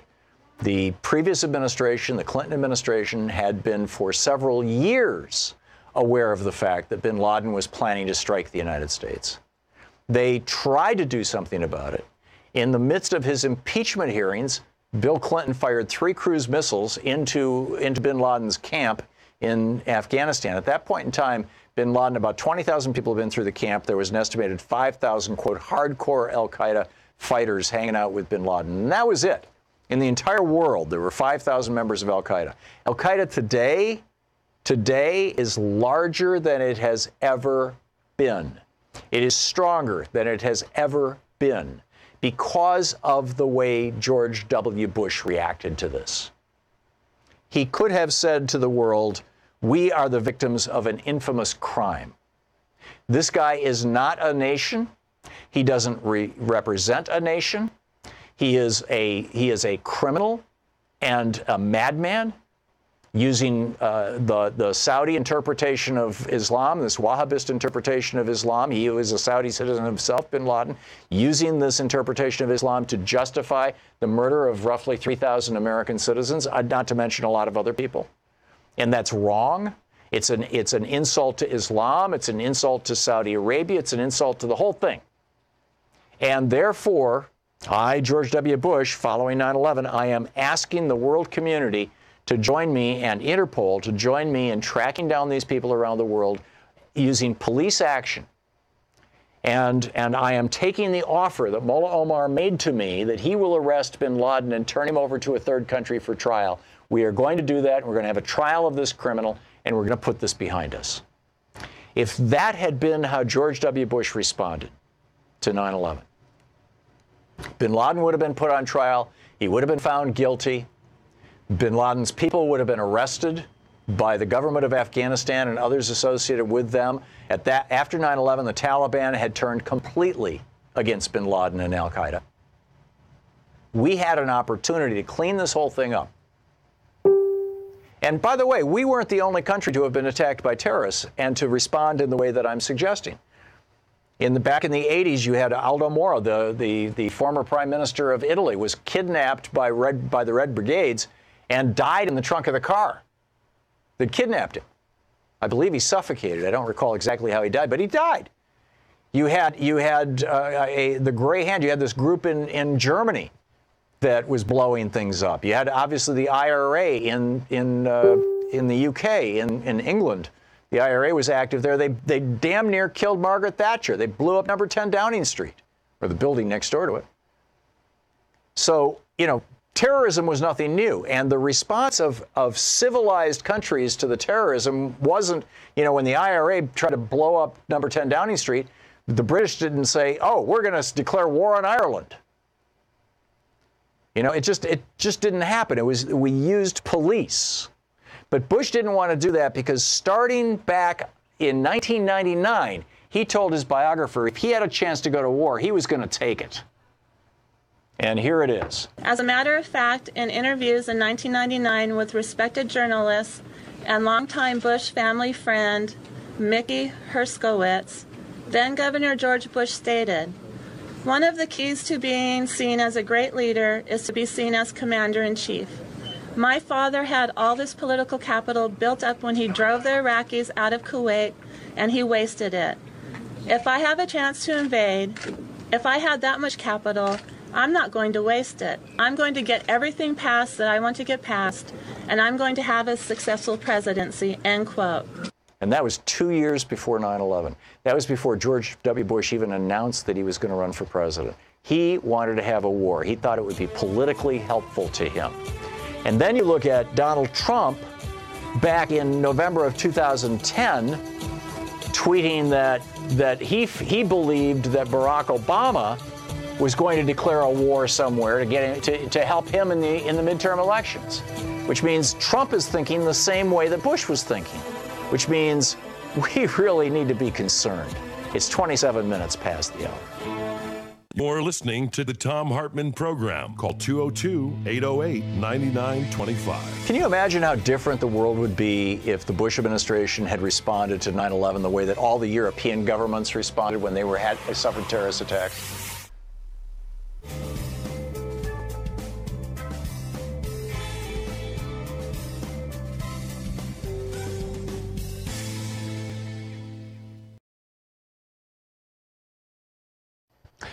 We're all so fortunate, so blessed, so very, very lucky to have something like Free Speech TV on the air. A place where you can actually get, the whole story. You can actually understand the real breadth of what's going on. No sound bites, no little bullet points. I mean, certainly we'll give you those, but in addition, the backstory, the history, the real story, the context, the meaning. These are things that are virtually always lost in the corporate mainstream media. They would much rather just go after gossip and gotcha. And here on Free Speech TV, you're actually getting the real message. That's worth something. And hopefully it's worth something to you. Yesterday, our goal was $10,000. We hit a little over $4,000. So, and we were about $6,000 behind from the previous week. So, from the Thursday and Friday of last week. So we're now $12,000 in the hole. We need your help. We have to hit these goals. If we don't hit these goals, Free Speech TV is in trouble, and I don't want to see Free Speech TV in trouble. This is important. 877-378-8669 is the telephone number to call to make a pledge to Free Speech TV. If you've already given, thank you so much. If you have not yet participated in the pledge drive, if you've not yet become part of Free Speech TV, if you've not yet contributed to help make this network go, we need your help. So please call now, 877-378-8669. This network runs on a budget that is so small relative to what the big networks run, and yet we're producing such great programming. And because that budget is small, because it's a small and lean and tight organization, we're able to do this with just your help, with just your support. And I mean, that's a really big deal, you know, that we can have a television network that tells the truth, and we don't need, you know, a fat cat billionaire like Rupert Murdoch to make it happen. We can do it with you. So please prove us right that this network can survive and can continue with the help and the support of the people who watch it, the people who are using it, the people who are getting information from it, the people who are getting value from it. And I realize that that value may be much more than you can give, or it may be less than you know, you're getting on a daily basis that you would pay for, but you think that the network itself is really worth helping out in a bigger way, depending on what you can afford. So any amount, any contribution that you can make to Free Speech TV today is really appreciated and really helpful, particularly given how far behind we've fallen in the last 3 days of fundraising. Please call now, 877-378-8669. We need to keep Free Speech TV going. With a $30 gift, you get the Free Speech TV mini kit. That's the Vote 11618 bumper sticker and the Vote Free Speech TV button. With a $72 gift, you get my book, We the People, A Call to Take Back America. That's with a $75 gift. With a $120 gift, you get the Vote Free Speech TV t-shirt kit, which includes the bumper sticker or the sticker and the button. With and $120 a month, can be $10 a month for a year if you'd like. With a $240 gift, you get the Vote Free Speech TV hoodie kit, which includes a Made in the USA hoodie. And this could be $20 a month for a year. Free Speech TV hoodie, Made in the USA, plus the bumper sticker or the sticker plus the button. With a $360 gift, $30 a month, you get the Vote Our Future pack, and that's the hoodie, the t-shirt, the button, and the sticker, all for $360. And with a $480 gift, or $40 a month for a year, you get everything. This is the all of the above package. It includes my book, We the People, A Call to Take Back America. It includes the bumper sticker, the button, the hoodie, and the t-shirt. So, you know, I realize that this collection of gifts don't represent enormous, you know, monetary costs. Part of that is because, you know, we're trying to save money for the network. I mean, wouldn't you much rather that your money goes to the network? But the book, I'm telling you, the book is really cool, and it makes a great gift. And it's been a long time since we've offered it, and it's a really, really great book. And that's with the $480 gift and with the $72 gift. And of course, with a $1,000 gift, come to Portland, and I'll take you to lunch. We've got some people coming this Friday, and I'm really looking forward to it. And if you're one of them, look forward to seeing you on Friday. You know, people come in here, they hang out in our literally humble little studio for the last hour of the show, and then we walk next door, and there's a nice restaurant over there, have a nice lunch, and good conversation, get to know people. It's great fun, and you get to see Portland. It's just a great town. But most importantly, now Free Speech TV needs you. I know most of the year you need Free Speech TV. You turn it on to get the information you need. Right now, Free Speech TV needs you. So please meet that need. Please call now, 877-378-8669. Thanks so much for your support. Please call now. Want to connect with the show online? You can find the Thom Hartmann Program on Facebook, Twitter, and Instagram.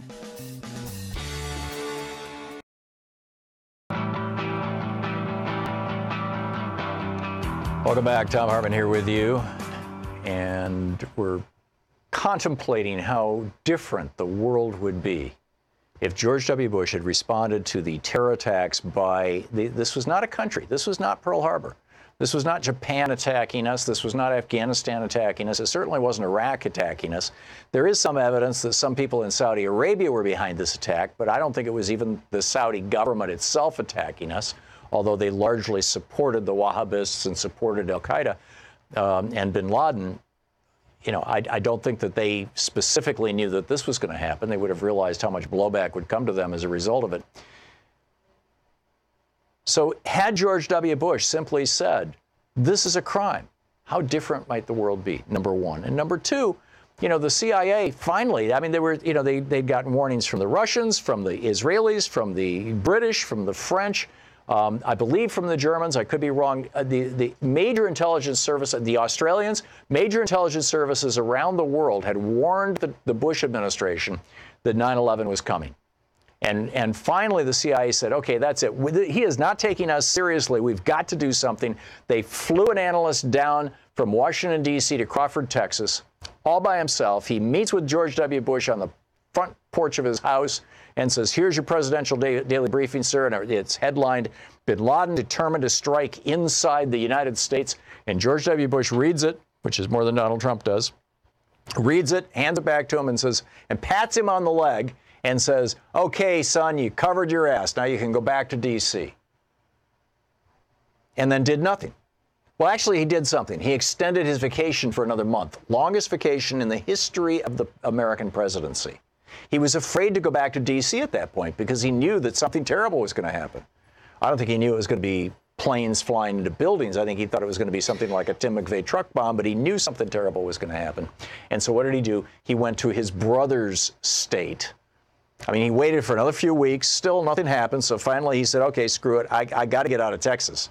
It's starting to look weird, like I'm hiding here. And so he went to Florida, where his brother locked down the state, and there were no, clear threats in Florida. And Jeb Bush declared a state of emergency, and George is sitting in the classroom reading My Pet Goat when 9/11 happens. And for 7 long minutes, he's sitting there going, holy crap, I should have listened to Bill Clinton. It's really pretty breathtaking when you think about it. David in Pavel, Tennessee. Hey, David, what's on your mind today? Hey, Tom. Yeah, I was asking about, I just wanted to hear your thoughts about what we would have done if Al Gore had won in 2000. If the energy, if he did win in 2000. Been in office, if we had seen someone who would have responded to this by getting us off of oil. Yeah.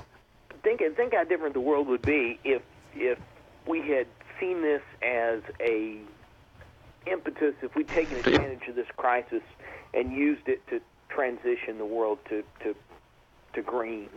Well, let me step you into the Wayback Machine, David, and let's go back to 1979. And Carter started that, yes. The summer of 1979, here is what Jimmy Carter had to say. The energy crisis is real. It is worldwide. It is a clear and present danger to our nation. These are facts, and we simply must face them. What I have to say to you now about energy is simple and vitally important. Point 1, I am tonight setting a clear goal for the energy policy of the United States. Beginning this moment, this nation will never use more foreign oil than we did in 1977. Never. And then he continues to talk about solar energy. energy. Moreover, I will soon submit legislation to Congress calling for the creation of this nation's first solar bank, which will help us achieve the crucial goal of 20% of our energy coming from solar power by the year 2000. This was 1979. He put the solar panels up on the White House. He was on the road to do this. And one of the main reasons was he did not want us to be beholden to Saudi Arabia any longer. And what did Reagan do? One of the first things he did when he came into the White House, in addition to turning the temperature down and lighting up all the fireplaces, was he took the solar panels off the roof of the White House. So had Carter's legislation stood, I don't think 9/11 ever would have happened, because we wouldn't have gone into Iraq in the first place. I mean, keep in mind the things that inflamed bin Laden, and bin Laden talked about this in 1998, 1999. And in fact, there was a piece in the New York Times about it. Bin Laden said that he was going to strike the United States. He was going to attack us for two reasons. Number one, we had built a U.S. Air Force base in Saudi Arabia on sacred Saudi soil, and men were watching pornography and drinking alcohol, and women were driving and exposing their elbows. And that was blasphemy.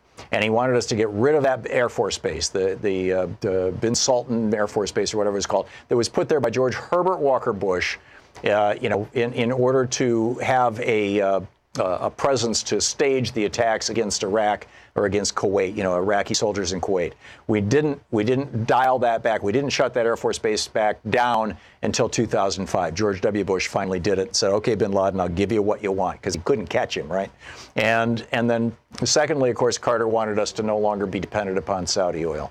So there you go, David. Well, and when we sent the troops into Saudi Arabia, too, also, our Christian troops and our Jewish troops were not able to display any kind of religious thing. He talked about women driving Jeeps, but the women weren't allowed to drive Jeeps like they were in anywhere else in the world. Yeah. We actually kowtowed to the Saudis in a big way. You're absolutely right. We put our troops and based in there. And, of course, we told bin Laden to his face 2 weeks before the invasion that we would not interfere in inter-Arab relations. I forget what the exact verbiage was, but... Yeah, not bin Laden, you're talking about Saddam Hussein. And that was, April Gillespie, yes. Saddam Hussein said, I'm thinking of invading Kuwait because they're slant drilling under us and they're stealing our oil. And I'm thinking, and they used to be one of the states of Iraq and the 39th state. And so I'm going to return this to Iraq. And April Gillespie's response was, we won't get involved. And of course, as soon as he did it, George Herbert Walker Bush thought, I can have a 100-hour war, and we'll solve this problem, and I'll get reelected president. And just like his mentor Ronald Reagan had his little war in Grenada, which helped him get reelected in '84. David, spot on. Hearsay what went on in the meeting. Either we have two transcripts that have Gillespie saying exactly that we would not interfere. Yes. Yeah, I know. And this is it was almost like the whole thing was set up. Anyway, it's pretty bizarre. Ron in Benton Harbor, Michigan, we should blame Jimmy Carter for 9/11? Seriously? Absolutely, Tom. It goes all the way back then. Jimmy Carter, first he boycotted the Olympics. Then he's the one who started minimal aid to the Mujahideen because the Soviet Union, on their own border, a border dispute between Russia and a country on their border. We stuck our nose in. There was no problem with Islam. We did that during the Reagan administration. It was when we started, Charlie Wilson's war was in the 80s. That's when we started supporting the Mujahideen, specifically Osama bin Laden in Afghanistan. It started under Jimmy Carter. Yeah, well, it continued through the Carter presidency, but there's no way I'm going to blame Jimmy Carter for this. Come on. That's amazing. Jay in Houston, Texas. Hey, Jay, your thoughts? Yes. One, I always think Jimmy Carter has been the best president since post-World War II. Yeah, he's been the best president of my lifetime. Yeah, I won't argue with that at all.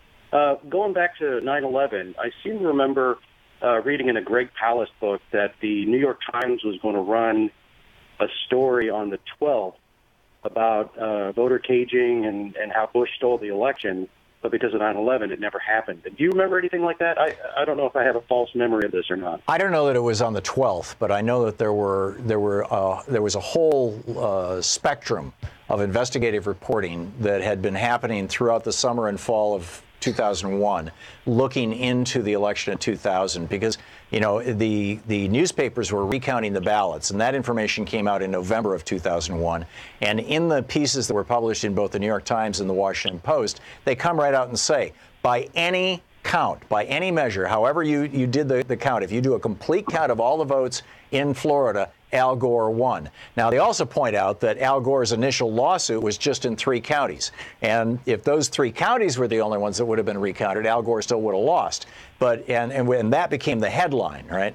But the state Supreme Court of Florida required a recount of the entire state. And had that happened, then Al Gore would have been made president. It was just that simple. And that's why the lawsuit that George Bush filed with the help of Brett Kavanaugh and John Roberts said that if there was a recount of all the votes in Florida, it would cause, quote, irreparable harm to, the plaintiff, George W. Bush. Patrick in Seaside, California. Patrick, we just have a half a minute. You got a quick point you want to make? You got me up against the break. I'm sorry. Well, first of all, it's that or nothing. It's official now, living under the Trump junta. We are now all living in a Stanley Kubrick film without Peter Sellers to guide us through. Yeah. I think that people should remember that the Bush response to Iraq was addressed in 2008 by Vincent Bulosi's book, The Prosecution of George W. Bush for Murder. Yes. And I would suggest that Donald Trump's neglect of Puerto Rico after the hurricane constitutes crimes against humanity. I say most of our presidents have been mass murderers. This is, I'm with you. Well, we can build a case president by president if you want, but I'm not sure how productive that is right at this point. The lessons, in my opinion, that we need to learn from 9/11 is that bombing other countries because a crime has been committed to you, not by that country, is a mistake. You're listening to Thom Hartmann. Visit ThomHartmann.com for audio and video archives. We're going to be checking in with Talk Media News after a short break here, about 4 minutes from now, so stick around.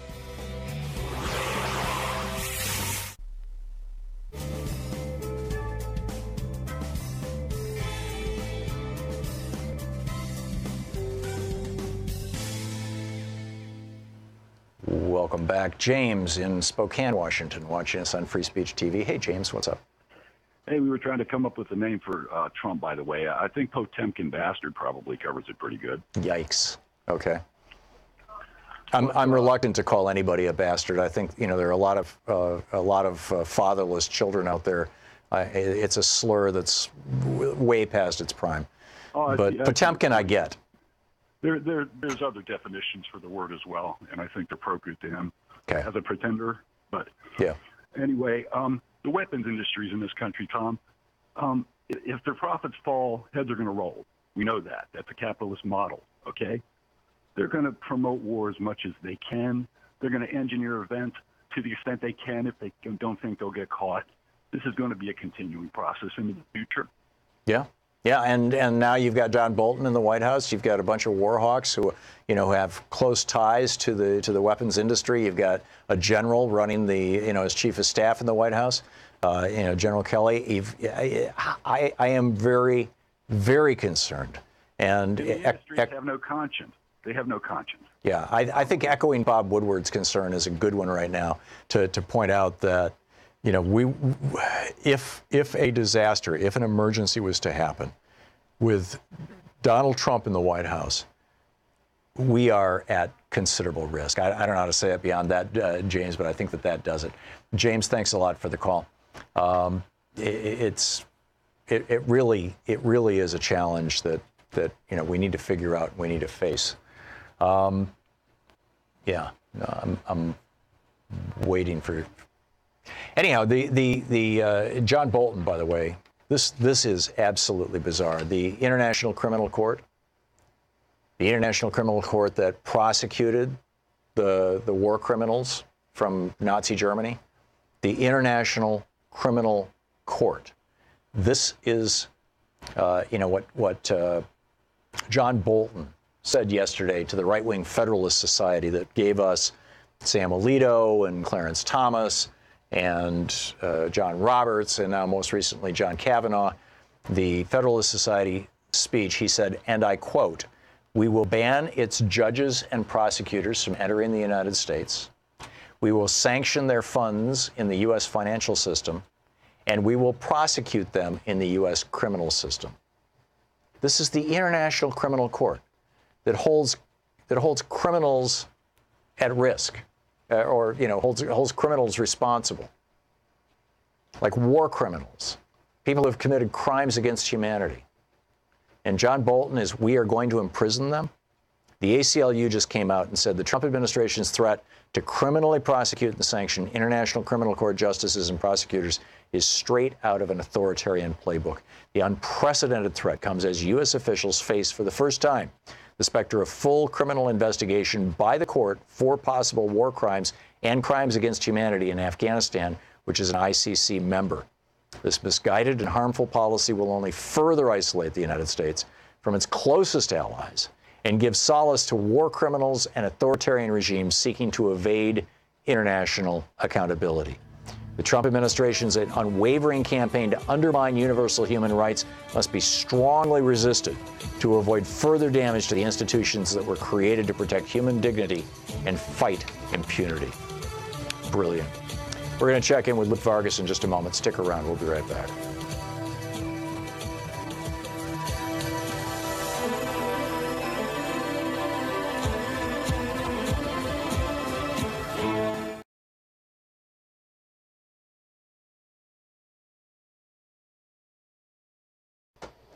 Free Speech TV is supported by your contributions, and I strongly encourage you during the pledge drives, or even not during the pledge drives, to call Free Speech TV at 877-378-8669 and make a contribution, support Free Speech TV.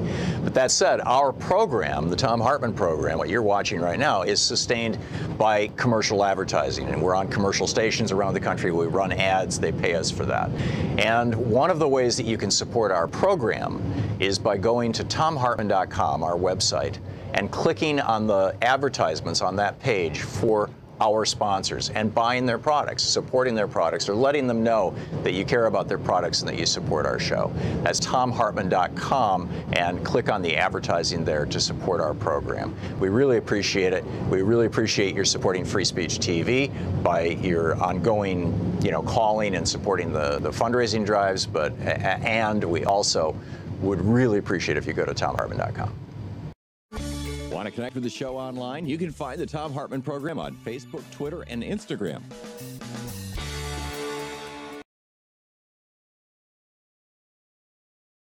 Check in with Talk Media News. This report brought to you by goatsfortheoldgoat.com and Loving What You Do, a new book by Ellen Ratner. On the line with us is Luke Vargas. Hey, Luke. Hey, how's it going? Good. So, and by the way, congratulations on your wedding. You're back from your honeymoon. Thank you very much. I know we could, us Americans could take a page or two out of the playbook of European life. It's very important. Is that where you went? How I was in northern Spain, in Basque country, which was just a little mini paradise. A complex region. I certainly only scraped the surface of the history of that part of the world, but it was a great place to unwind and kind of detach from the world for a few weeks. Yeah, Louise and I have been there. It is beautiful country. So what's going on in the world today? Well, I've been doing a little digging on this North Korean letter, which was sent to President Trump last week, and that the White House is talking more and more about. You may have covered this on the show today or maybe yesterday, but I mean, basically, we don't know the exact time this letter came, but Sarah Huckabee Sanders confirmed that it did arrive at a very rare these days White House press conference yesterday. She said that this was a, quote, very warm, very positive, end quote, letter from Kim Jong-un. Trump, in a tweet over the weekend, had said, there's nothing like good dialogue from two people that like each other, end quote. What this letter appears to have been is, a note persuading the U.S. to have another face-to-face meeting with North Korea of the sort that occurred in June in Singapore. And according to Sarah Sanders, the U.S. is open to this idea and is already in the process of planning another summit. Now, one thing I'll point out that's very curious about this, and it's hard to imagine this kind of occurrence being viewed by Republicans as acceptable under, let's say, an Obama presidency.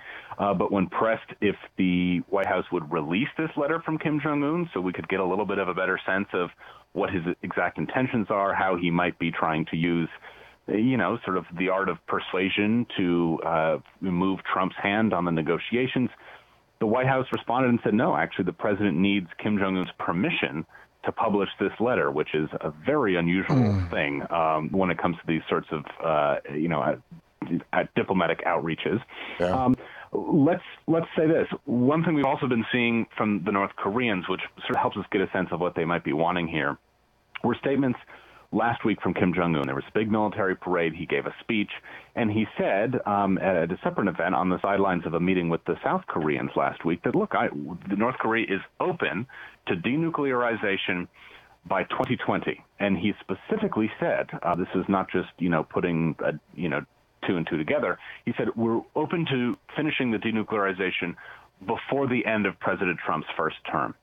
And it was very interesting to watch at a rally in Montana several days ago, the president really responding to this note from Kim Jong-un, saying, look, he said, look, President Trump, I want to get this done by your first term. And I think that has made experts understandably wary here that what Kim is trying to do is be more explicit than he was in Singapore and say, look, I'm going to hand you this political win, Mr. Trump, or at least the appearance of a win, perfectly timed for your reelection if you move first. And the North Koreans have made very clear that they do not want to play by the U.S. timeline. The U.S. timeline being something that folks like John Bolton, Mike Pompeo have upheld in recent months, which is that basically we're not willing to give an inch more to North Korea until they start handing us something in return. We're waiting on the top demand, it seems to be at this point, is that North Korea would hand over some sort of detailed accounting of their nuclear stockpile so we can cross-reference it with our intelligence and suss out whether they're being honest or not. They haven't budged on that. And yet Kim Jong-un is responding to this sort of breakdown in the diplomacy by saying, look, I'm going to deliver this big political win. And likely what he wants in return is the U.S. to announce an end to the 1953 Korean War, something that, again, the U.S. has said we're not going to do unless we see any progress from their side. So, this looks like another bid, I think, probably by Kim Jong-un to seize upon a weak domestic political moment for President Trump, try to tease for him the prospect of a flashy foreign policy victory, which was sort of the prelude to the talks in Singapore. I think this would probably make hardliners within the Trump administration nervous that once again, just as we've seen the U.S. sort of be split from South Korea on some of this diplomacy before, that might be happening again. Trump might sell out our allies. Wow. So what else is going on in the world, Luke?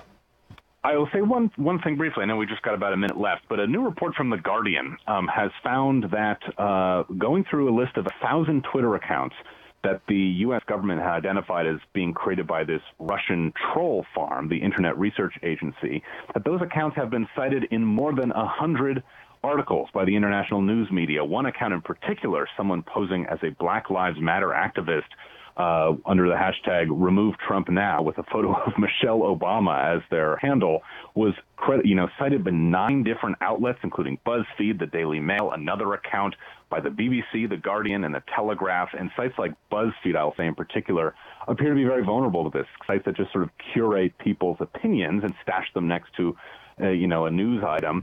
BuzzFeed keeps coming up here again and again. So takeaway in 10 seconds is let's do real news, talk to real experts, but just sort of curating people's hot takes is entertainment, not news. And you see where the vulnerabilities lie. Fascinating stuff. Luke Vargas with Talk Media News, talkmedianews.com. Thank you, Luke.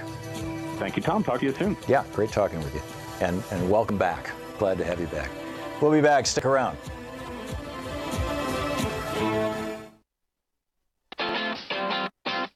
You're listening to Thom Hartmann.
Free Speech TV is supported by your contributions, and I strongly encourage you during the pledge drives, or even not during the pledge drives, to call Free Speech TV at 877-378-8669 and make a contribution, support Free Speech TV. But that said, our program, the Thom Hartmann Program, what you're watching right now, is sustained by commercial advertising, and we're on commercial stations around the country. We run ads, they pay us for that. And one of the ways that you can support our program is by going to thomhartmann.com, our website, and clicking on the advertisements on that page for our sponsors and buying their products, supporting their products, or letting them know that you care about their products and that you support our show. That's thomhartmann.com, and click on the advertising there to support our program. We really appreciate it. We really appreciate your supporting Free Speech TV by your ongoing, calling and supporting the fundraising drives, and we also would really appreciate if you go to thomhartmann.com. Want to connect with the show online? You can find the Thom Hartmann Program on Facebook, Twitter, and Instagram. We're all so fortunate, so blessed, so very, very lucky to have something like Free Speech TV on the air. A place where you can actually get, the whole story. You can actually understand the real breadth of what's going on. No sound bites, no little bullet points. I mean, certainly we'll give you those, but in addition, the backstory, the history, the real story, the context, the meaning. These are things that are virtually always lost in the corporate mainstream media. They would much rather just go after gossip and gotcha. And here on Free Speech TV, you're actually getting the real message. That's worth something. And hopefully it's worth something to you. Yesterday, our goal was $10,000. We hit a little over $4,000. So, and we were about $6,000 behind from the previous week. So, from the Thursday and Friday of last week. So we're now $12,000 in the hole. We need your help. We have to hit these goals. If we don't hit these goals, Free Speech TV is in trouble, and I don't want to see Free Speech TV in trouble. This is important. 877-378-8669 is the telephone number to call to make a pledge to Free Speech TV. If you've already given, thank you so much. If you have not yet participated in the pledge drive, if you've not yet become part of Free Speech TV, if you've not yet contributed to help make this network go, we need your help. So please call now, 877-378-8669. This network runs on a budget that is so small relative to what the big networks run, and yet we're producing such great programming. And because that budget is small, because it's a small and lean and tight organization, we're able to do this with just your help, with just your support. And I mean, that's a really big deal. That we can have a television network that tells the truth, and we don't need, a fat cat billionaire like Rupert Murdoch to make it happen. We can do it with you.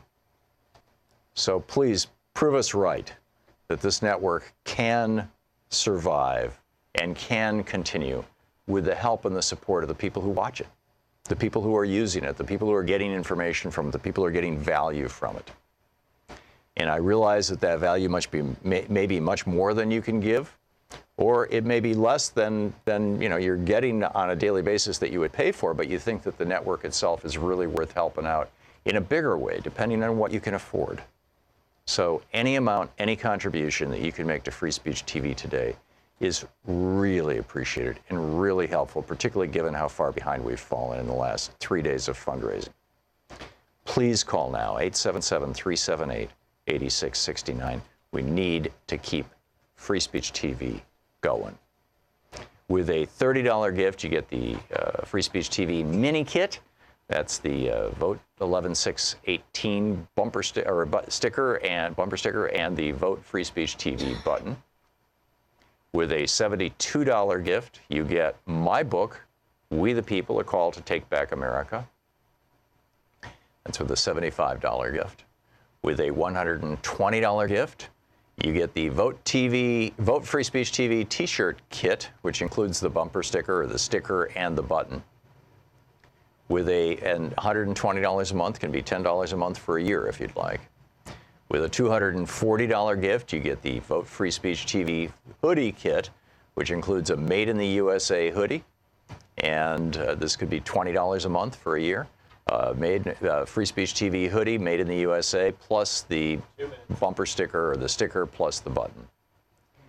With a $360 gift, $30 a month, you get the Vote Our Future pack, and that's the hoodie, the t-shirt, the button, and the sticker, all for $360. And with a $480 gift, or $40 a month for a year, you get everything. This is the all of the above package. It includes my book, We the People, A Call to Take Back America. It includes the bumper sticker, the button, the hoodie, and the t-shirt. So, you know, I realize that this collection of gifts don't represent enormous, you know, monetary costs. Part of that is because, you know, we're trying to save money for the network. I mean, wouldn't you much rather that your money goes to the network? But the book, I'm telling you, the book is really cool, and it makes a great gift. And it's been a long time since we've offered it, and it's a really, really great book. And that's with the $480 gift and with the $72 gift. And of course, with a $1,000 gift, come to Portland, and I'll take you to lunch. We've got some people coming this Friday, and I'm really looking forward to it. And if you're one of them, look forward to seeing you on Friday. You know, people come in here, they hang out in our literally humble little studio for the last hour of the show, and then we walk next door, and there's a nice restaurant over there, have a nice lunch, and good conversation, get to know people. It's great fun, and you get to see Portland. It's just a great town. But most importantly, now Free Speech TV needs you. I know most of the year you need Free Speech TV. You turn it on to get the information you need. Right now, Free Speech TV needs you. So please meet that need. Please call now, 877-378-8669. Thanks so much for your support. Please call now.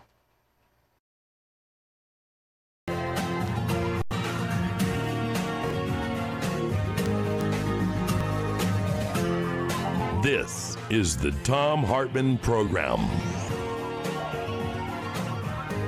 Welcome back. Thom Hartmann here with you. On the line with us is Christopher, is it Massicotte or Massicotti, Christopher? You got it, Massicotte. Massicotte, thank you. The chair of the Victory Fund Campaign Board and a partner at DS Political. VictoryFund.org is the website, the Twitter handle, DS Political. Christopher, it's not a blue wave. How about a rainbow wave? Tell us about this. So we've identified, the Victory Fund has identified, almost 400 LGBTQ candidates that are running for office this year. That is obviously a record number. We've smashed our previous record. Most of them are Democrats, and they're running not just because, they're LGBTQ, but they're running as a result of Donald Trump being elected and wanting to help fight his policies. We've had about 100 and something anti-LGBT bills introduced into various state legislatures. 12 of them in the last year have become law, and it's really important to have a seat at that table. So we have so many more LGBTQ candidates running, not only for state legislative offices, but giant, big offices, statewide offices like Governor of Vermont, Colorado, Oregon, Texas. And we're really going to see a huge number increase in the number of LGBT elected officials, where we're at somewhere around 550 now. Are these virtually all Democrats? They're virtually all Democrats. Victory Fund is a nonpartisan organization. We do support Republicans where we can, but as you know, it's really hard being a Republican, an LGBTQ Republican in today's political climate. The decision, I always mangle the name, Obergefell? Obergefell, yeah. Obergefell, thank you. Was the decision where the Supreme Court essentially legalized gay marriage nationwide, and Justice Kennedy was the swing vote on that.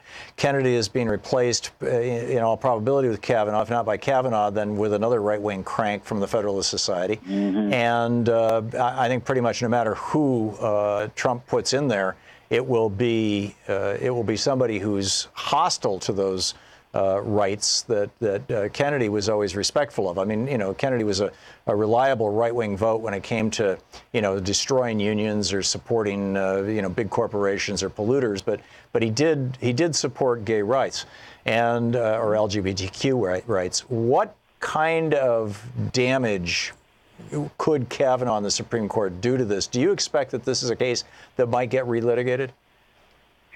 I do, and I think it's really important that we elect LGBTQ candidates to the table.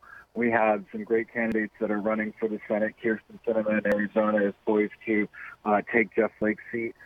Tammy Baldwin is running for re-election. She's running a very strong re-election campaign.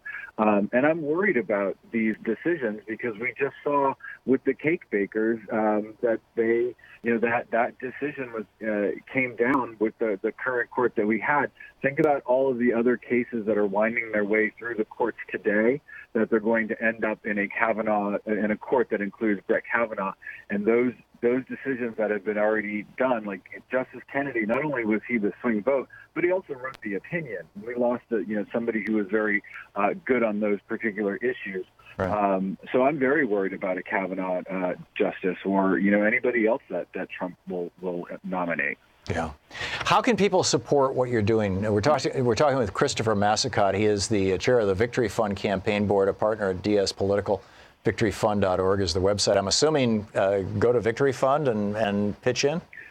VictoryFund.org. We have a list of all of our candidates. We're supporting them at various levels. We have a group of spotlight candidates that are really the ones that we're really focusing on that are going to be a historic first, or they're going to be that they're really important because they're running for the state legislature in what so-called lower equality states, or that they're going to make a historic first. Victory Fund is, we hear about like, oh, I was the first, LGBTQ person elected to Congress from Florida, or the first, African-American elected to a state legislature who's LGBTQ. And Victory Fund is in the business of making historic first history. And we really need people to support candidates through money. And if you live in that district, talk to your friends about these candidates and talk to them about the upcoming election. Make sure every last person that you know votes. I'm from Massachusetts, and I happened to be in Massachusetts during the primary there, and I was talking to every single one of my friends that I knew that could vote for an LGBTQ candidate. Because that's how people decide how they're going to vote, whether or not their political ads do make a big impact, but it's also word of mouth. So donating money to the candidates that you care about, to areas that you care about where people are from, and know that we have candidates running all over the country. It's not just in New York or Massachusetts or California. We have an amazing candidate in the Kansas 2nd Congressional District, Sharice Davids, who's going to be the first Native American LGBTQ person elected to Congress. And, she's really poised to win that race against Kevin Yoder. I've noticed that some candidates seem to be putting front and center the fact that they're LGBTQ, and others, like the woman who's running for, the trans woman who's running for governor of Vermont, pretty much will acknowledge it, but say, really, let's talk about the potholes. Let's talk about, health care in Vermont. Let's talk about, the security of the citizens. Is that decision to front and center that part of a person's life or put it into the background, is that a largely regional decision, or has the acceptance of LGBTQ people broadly reached a threshold in the United States where, in most places anyway, it's not that big a deal? I think you're right in that we have reached a level of acceptance that it's not that big of a deal, but it is still a huge part of who you are. People, not only do they vote for the person and how that person is going to represent them, but they also vote for them like, what are you going to do for me? And you were talking about Christine Hallquist, who's running for governor of Vermont. She was the CEO of the statewide power utility company there. She brought that company back from the brink of disaster, doing it through renewable energy and environmental friendly practices. And she's running on a platform of bringing, broadband internet to, parts of rural Vermont that just doesn't have that.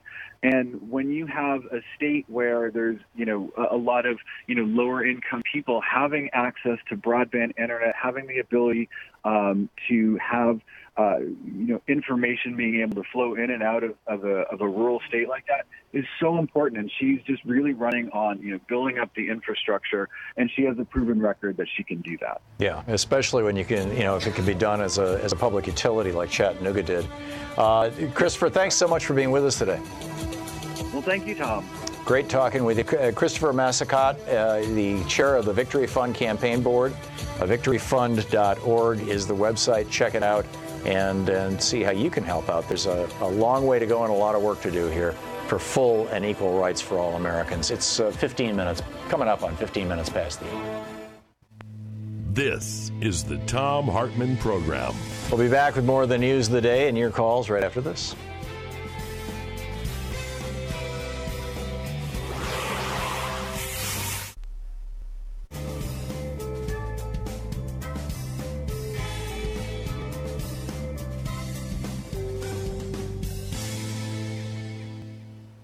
Welcome back.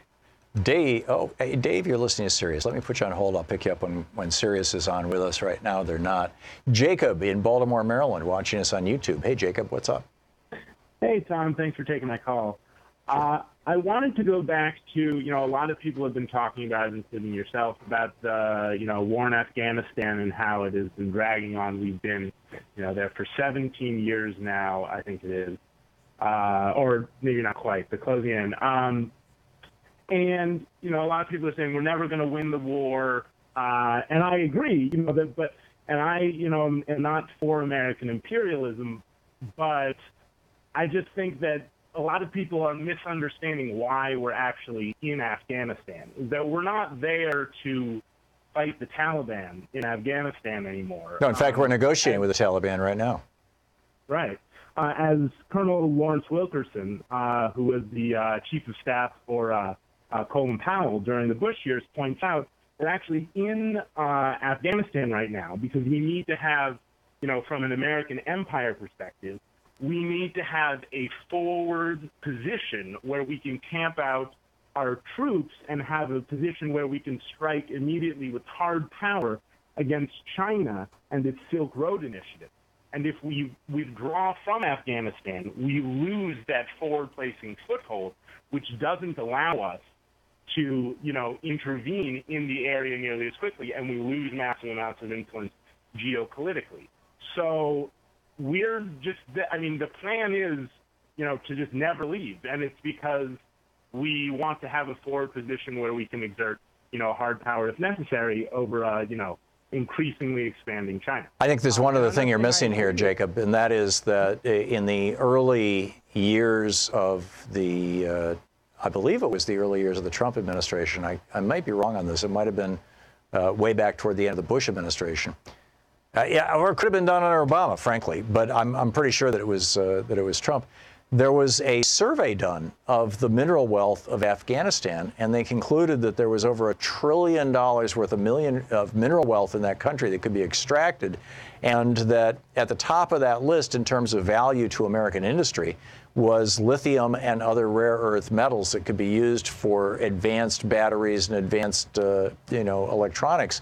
And, that added a big, a big boost to, hey, maybe we should be going after Afghanistan or stay in Afghanistan. I totally agree. That report, I also read that report. It was like a year or so ago that came out. Obviously, a massive amount of corporate, because the corporations and the imperialist, tendencies of America and the military-industrial complex, obviously, often their interests become intertwined. So I agree with you that both of those reasons, but I'm saying even without the mineral wealth, which I agree is an extra reason for them to stay in there and actually try to control large amounts of territory.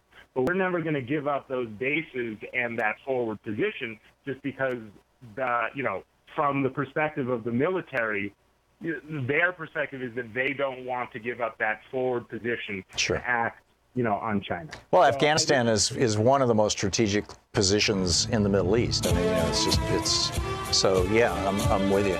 Jacob, thank you for the call. I mean, once again, it just reminds us how different the world would be if George W. Bush had not lied us into a war in Iraq and had taken the offer of Mullah Omar to arrest bin Laden and turn him over to a third party for trial. And that would have been the end of that, right? And we could have had closure for the 9/11 families.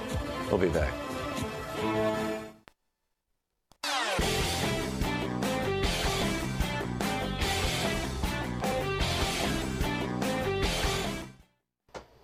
Free Speech TV is supported by your contributions, and I strongly encourage you during the pledge drives, or even not during the pledge drives, to call Free Speech TV at 877-378-8669 and make a contribution, support Free Speech TV. But that said, our program, the Thom Hartmann Program, what you're watching right now, is sustained by commercial advertising, and we're on commercial stations around the country. We run ads. They pay us for that. And one of the ways that you can support our program is by going to thomhartmann.com, our website, and clicking on the advertisements on that page for our sponsors and buying their products, supporting their products, or letting them know that you care about their products and that you support our show.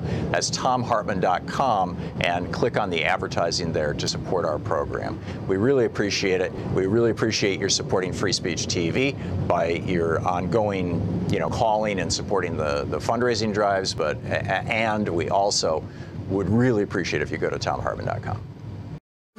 Want to connect with the show online? You can find the Thom Hartmann Program on Facebook, Twitter, and Instagram. Here with you. And the House Republicans, by the way, have a new scam that they're pushing right now.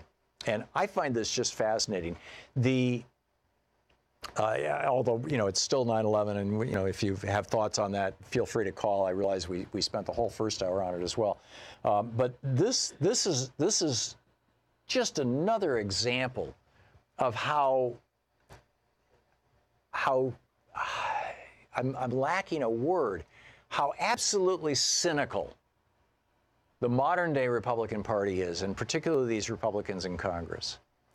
They want to pass a tax cut. Now, actually, let me back up a little bit. The big hit that Republicans are taking right now on the GOP tax scam, on this $1.5 trillion tax break. I mean, I was on Fox News on Sunday, and they were like, well, how are you going to run against a great economy? And I said, really simple. This economy is not just hot. It's on fire, as in pouring gasoline on a small fire, turning it into a big fire. And it's because, Donald Trump and the Republicans in Congress borrowed $1.5 trillion on our children's credit card and gave it to billionaires, and some of it trickled down into our economy, and it's goosing the economy. No doubt about that. But what happens when the bill comes due? And, I realize, we can talk about modern monetary theory and we can get into all kinds of nuance, but that's an argument that Fox viewers understand. And that's why I made that pitch on Fox. And I said, you're looking at inflation. You're looking at, an economic depression. You're looking at all kinds of, you're looking at, as the interest rates go up, the federal government having to spend more and more and more just on interest to service the national debt. And so what's happened is Americans have figured this out, including Republican voters. There is virtually not one single Republican who is running for the House of Representatives, and 100% of them are running right now for re-election. The House of Representatives is re-elected every 2 years, every single seat. In the Senate, it's every 6 years, and 1/3 of the Senate stands for re-election every 2 years. So you got about 1/3 of the senators running for re-election right now, but 100% of the members of the House of Representatives. And to the best of my knowledge, not one of them is running on, I was the guy who passed the Bush tax cuts. Not one. Because Americans have figured out, my wages didn't go up, my taxes didn't go down, but hey, those billionaires, they got more money than ever before. Apple Corporation, $100 billion, billions and billions of dollars to all these big companies that, of course, is juicing their stock value, but it's a sugar high. It's a total scam. And, it doesn't take a lot of sophistication to figure that out. Even the average Fox viewer, I believe, has figured that out.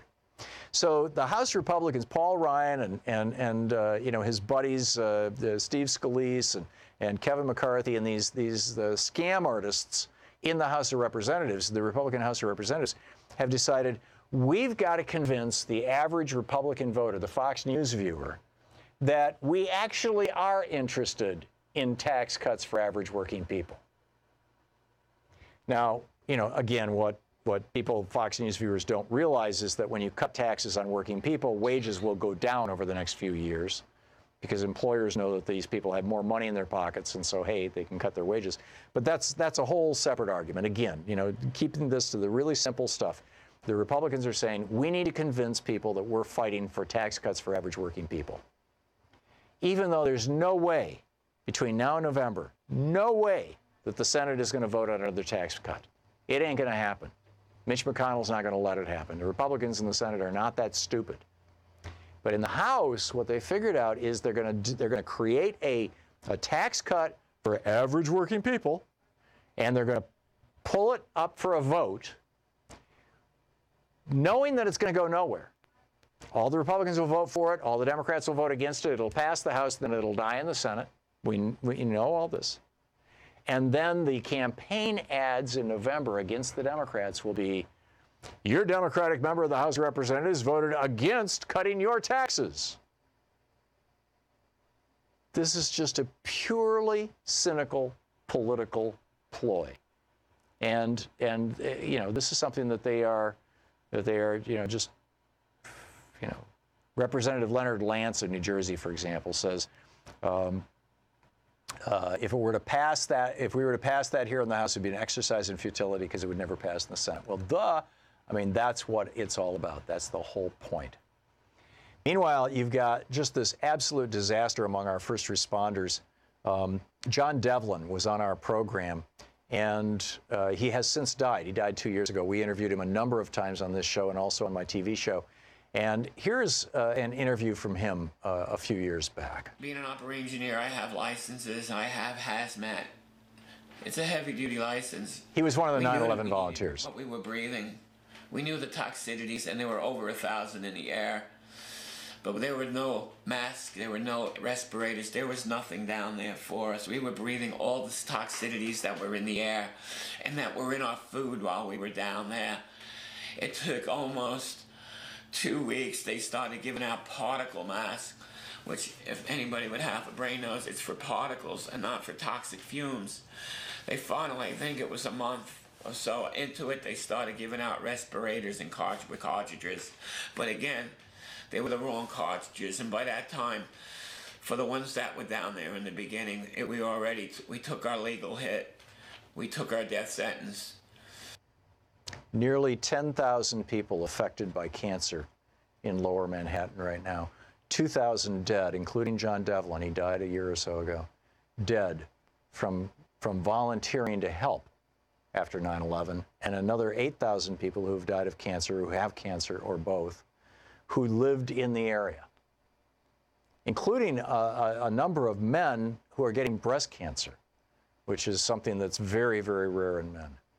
So on this anniversary of 9/11, if we're going to remember someone, I mean, you know, certainly remembering the victims, remembering the people on the planes, remembering the people in the towers, including those people who jumped, which is just so tragic. But let's also remember the 10,000 people now who have died as a result of the Bush EPA coming out and saying, nothing to worry about, everything's fine, don't worry. And then the years and years and years that Republicans fought funding for the 9/11 responders victims fund. You're listening to the Thom Hartmann Program. Call 202-808-9925. The Republican Party fought tooth and nail to keep that money from those first responders. And for many of them, it's too late. We'll be back.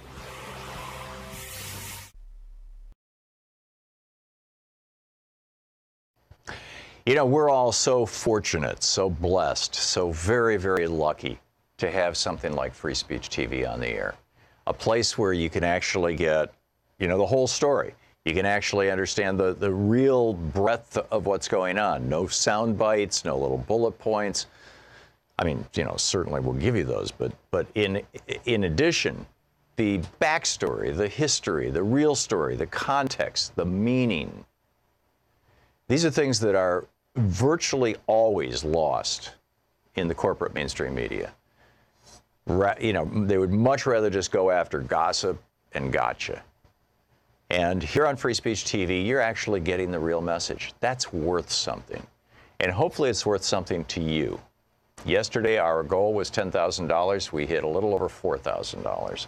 So, and we were about $6,000 behind from the previous week. So, from the Thursday and Friday of last week. So we're now $12,000 in the hole. We need your help. We have to hit these goals. If we don't hit these goals, Free Speech TV is in trouble, and I don't want to see Free Speech TV in trouble. This is important.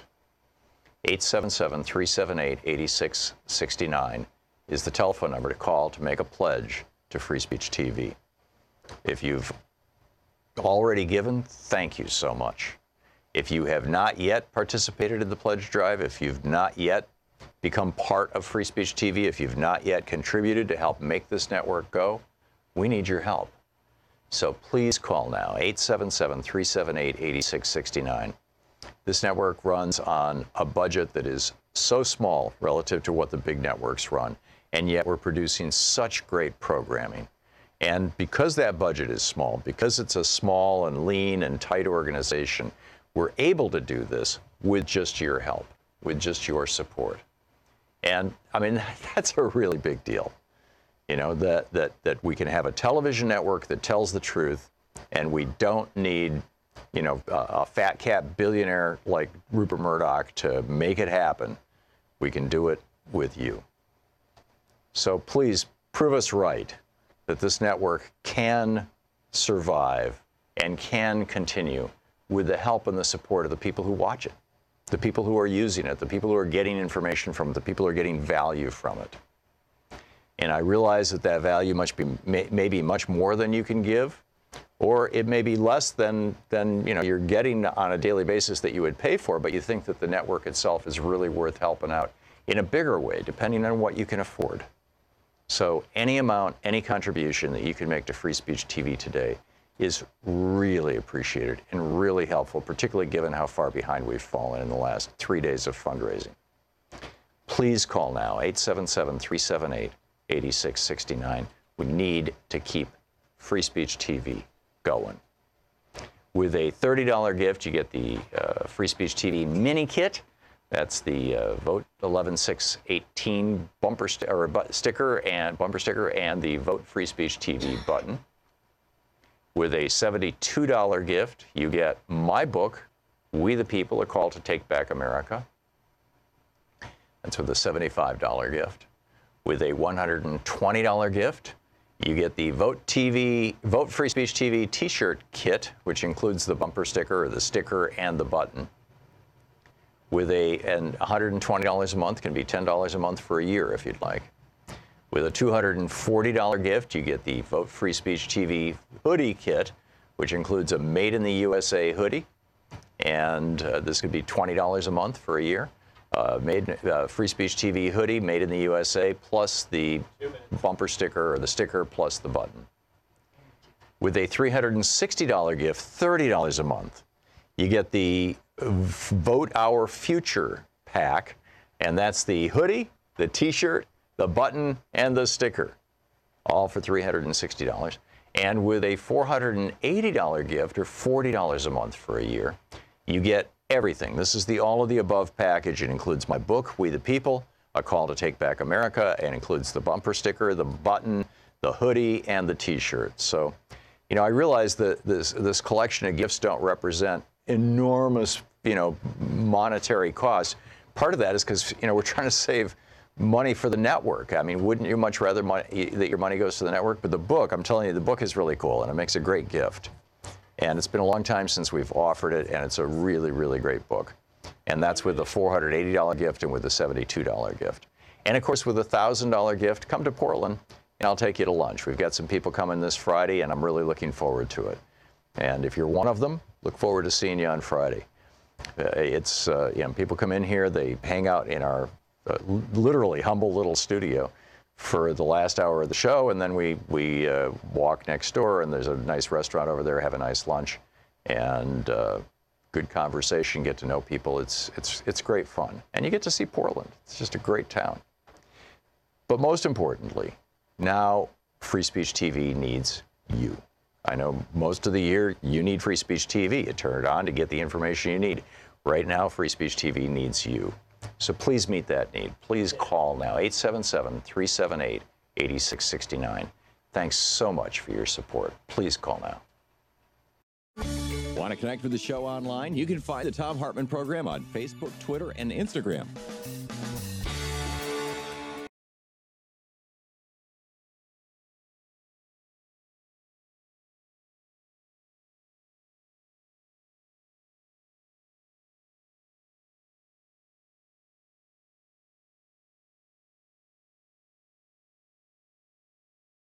Sea Mariner, July 24th, 2019. For more information, Keen Luxury Travel, 800-856-1155. And did I mention, we'll be getting active on board with special events with yours truly me as we visit Ketchikan, Juneau, Skagway, Sitka, Hubbard Glacier, and Anchorage. 34 minutes past the hour. It's the Thom Hartmann Program helping you win the water cooler wars. And, a lot going on in the news today. It's 9/11. We've been, looking back on 9/11, the disaster that was the result of the Bush administration ignoring intelligence reports, not just from the CIA, but also from the foreign intelligence services, the Israelis, the Russians, the Brits, the French, and others. I believe South Africa as well, and Australia. And then once it happened, George W. Bush deciding that instead of arresting bin Laden, the guy who was the criminal behind this, and going, maybe to Pakistan or Indonesia, I forget where he was, and getting Sheikh Mohammed and, the others who were involved. I mean, this should have been a police action, and ultimately it was by and large. Instead of doing that, he would rather blow up a couple of countries because he thought it would make it easier for him to get reelected in 2004 and thus in 2005 to privatize Social Security. And you recall, right after the 2004 election, Bush came out and he said, I've got a lot of political capital here and I intend to spend it on privatizing Social Security. And then he went on the campaign trail in 2005, traveling around the country, pitching the idea of turning your Social Security over to the banks. And every speech he gave caused his popularity to go down. And so, ultimately he abandoned the idea. The Republican Party abandoned the idea, although Trump is now out saying, those Democrats, they want to destroy your Social Security and your Medicare. I mean, he actually is tweeting this and saying this in his speeches. The Democrats created Social Security. The Democrats created Medicare. And the Republicans said, oh, that's socialism. We can't have that. That's a terrible thing. That's socialism. Donald Trump is lying through his teeth about all this stuff. I mean, it's just breathtaking. Uday, am I saying that right, in Bloomfield, New Jersey, listening on Sirius XM? Hello, Tom. It's Uday. Uday. But I have gotten used to being called Uday. So, hi, and thank you for taking my call. Sure. What's up? I am a bit nervous, never been on the radio, but I believe I have a story to tell, especially with respect to 9/11 and the environmental contamination in the city. Okay. I am an industrial hygienist, and that's what I do for a living. After 9/11, the most prominent carcinogen, that being asbestos, that you have mentioned so very many times with respect to your father's ailment, there was a complete cover-up by New York City Department of Environmental Protection. Under Rudy Giuliani. Precisely. I have, who knows to what extent the EPA was complicit in it. All of the claims being made by all of the politicians that there isn't a problem whatsoever with respect to asbestos were all false. Rumsfeld, if he ever told any truth, was when he made the statement, I believe on September 21st, it had not rained for a long time. He said on TV, and nobody can find the tape, he said, thank God it's going to rain and the asbestos cloud will settle down. Whoa. So this is Rumsfeld, and I But anyway, I agree with him because I had seen asbestos debris all over around ground zero. But my work that I did was particularly focused on mercury contamination. There was a wonderful book written by Juan Gonzalez from Amy Goodman's partner, and he was at Daily News at that time. He actually chronicles the amount of mercury that had been stored in the basement. I forget exactly what the quantity was. This was metallic mercury? I assumed that the mercury came from like fluorescent bulbs and things. There was actually a stash of metallic mercury in one of the towers? Why? According to Juan, yes. That's a mystery which we don't know about. So yes, you're right. Fluorescent lamps, copying machines, computer screens, your thermostat, God knows, almost mercury is used so commonly. Yeah. Or was. So my preliminary work was first challenged by the EPA, and then I'm forgetting the researcher's name, but he's at Medgar Evers College in Brooklyn, who has done a lot of work with mercury. EPA, the professor from Medgar Evers, and many other people, including Joel Kupferman from New York Environmental Law and Justice Project. So we walked around and we found concentrations which, according to California Department of Health, 300 nanograms is the reference limit, and we found concentrations greater than that under people's bed and in people's pillows around ground zero. Oh my. And just to add to this, there is a group that makes mercury measuring devices out of Canada. Their name is Techran. I might be mispronouncing it or misremembering it. I didn't have any fun, so I was calling folks to see if they would donate us their equipment.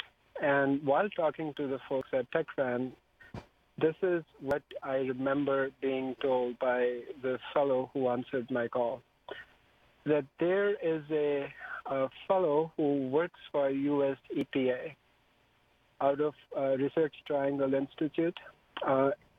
Techran had sent their equipment to this person. He studies mercury distribution all over the world. And he was working at that time for USGS, and I don't know what the equations were.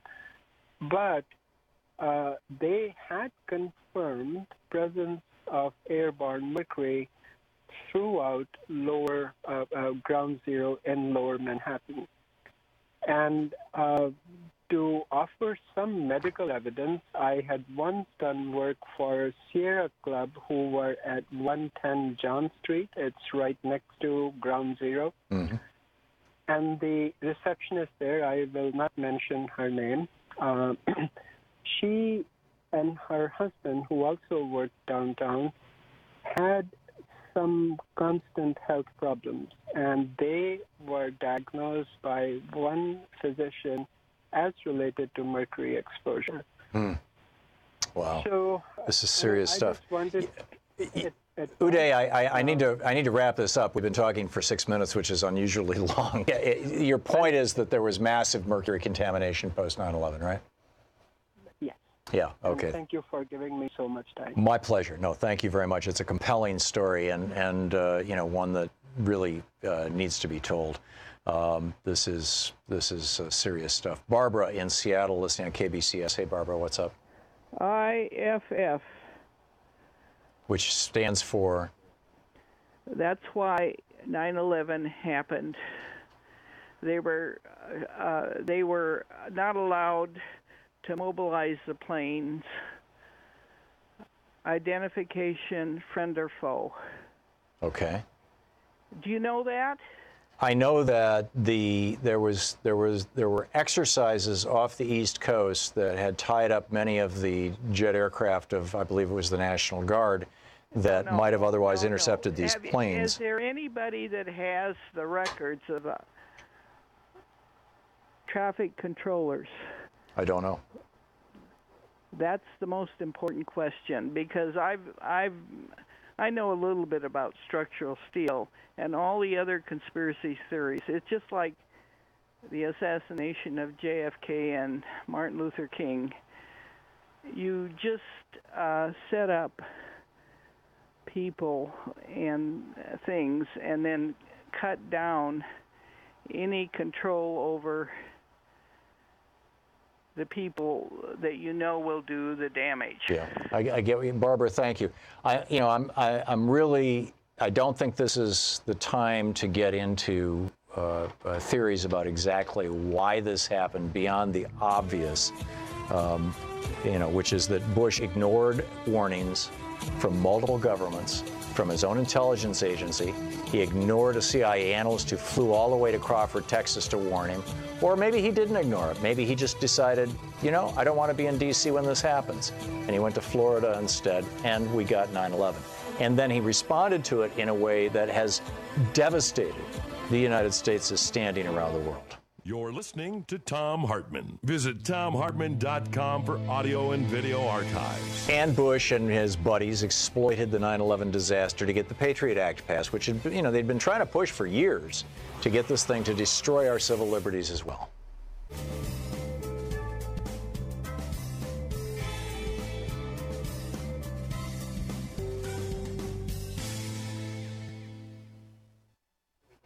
Welcome back. Zach in San Jose, California. Hey, Zach, thanks for watching us on Free Speech TV. What's up? Yes, hi. Tom, actually, pretty much you listen to your program from time to time. I agree on certain issues, with the whole thing with 9/11, but you've actually had not mentioned anything about key issues, which are the Zionist faction of 9/11, which actually includes all the key Israeli players like Bill Batheim and like Larry Silverstein, along with like the 5 ethnic Israelis, which consists of Paul and Savon Kurtzberg. Jacob, what's your point? Excuse me, Z. What's your point? The point is, I think it's about time to really talk about all the Zionist war hawks that are still continuing the wars for Israel. Okay. All right. I don't think this is the time to have the conversation, frankly, but, good try. Jacob, well, actually, we started the show today with Medea Benjamin talking in some regard about that.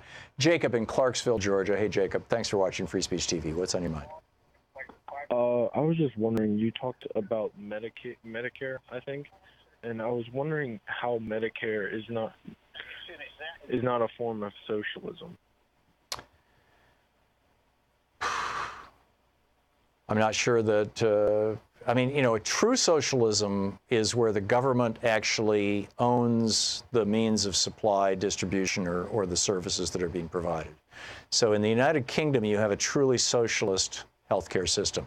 The National Health Service of the UK, put into place in the 1950s, I think it was 56. The National Health Service of the UK, the hospitals are owned by the government.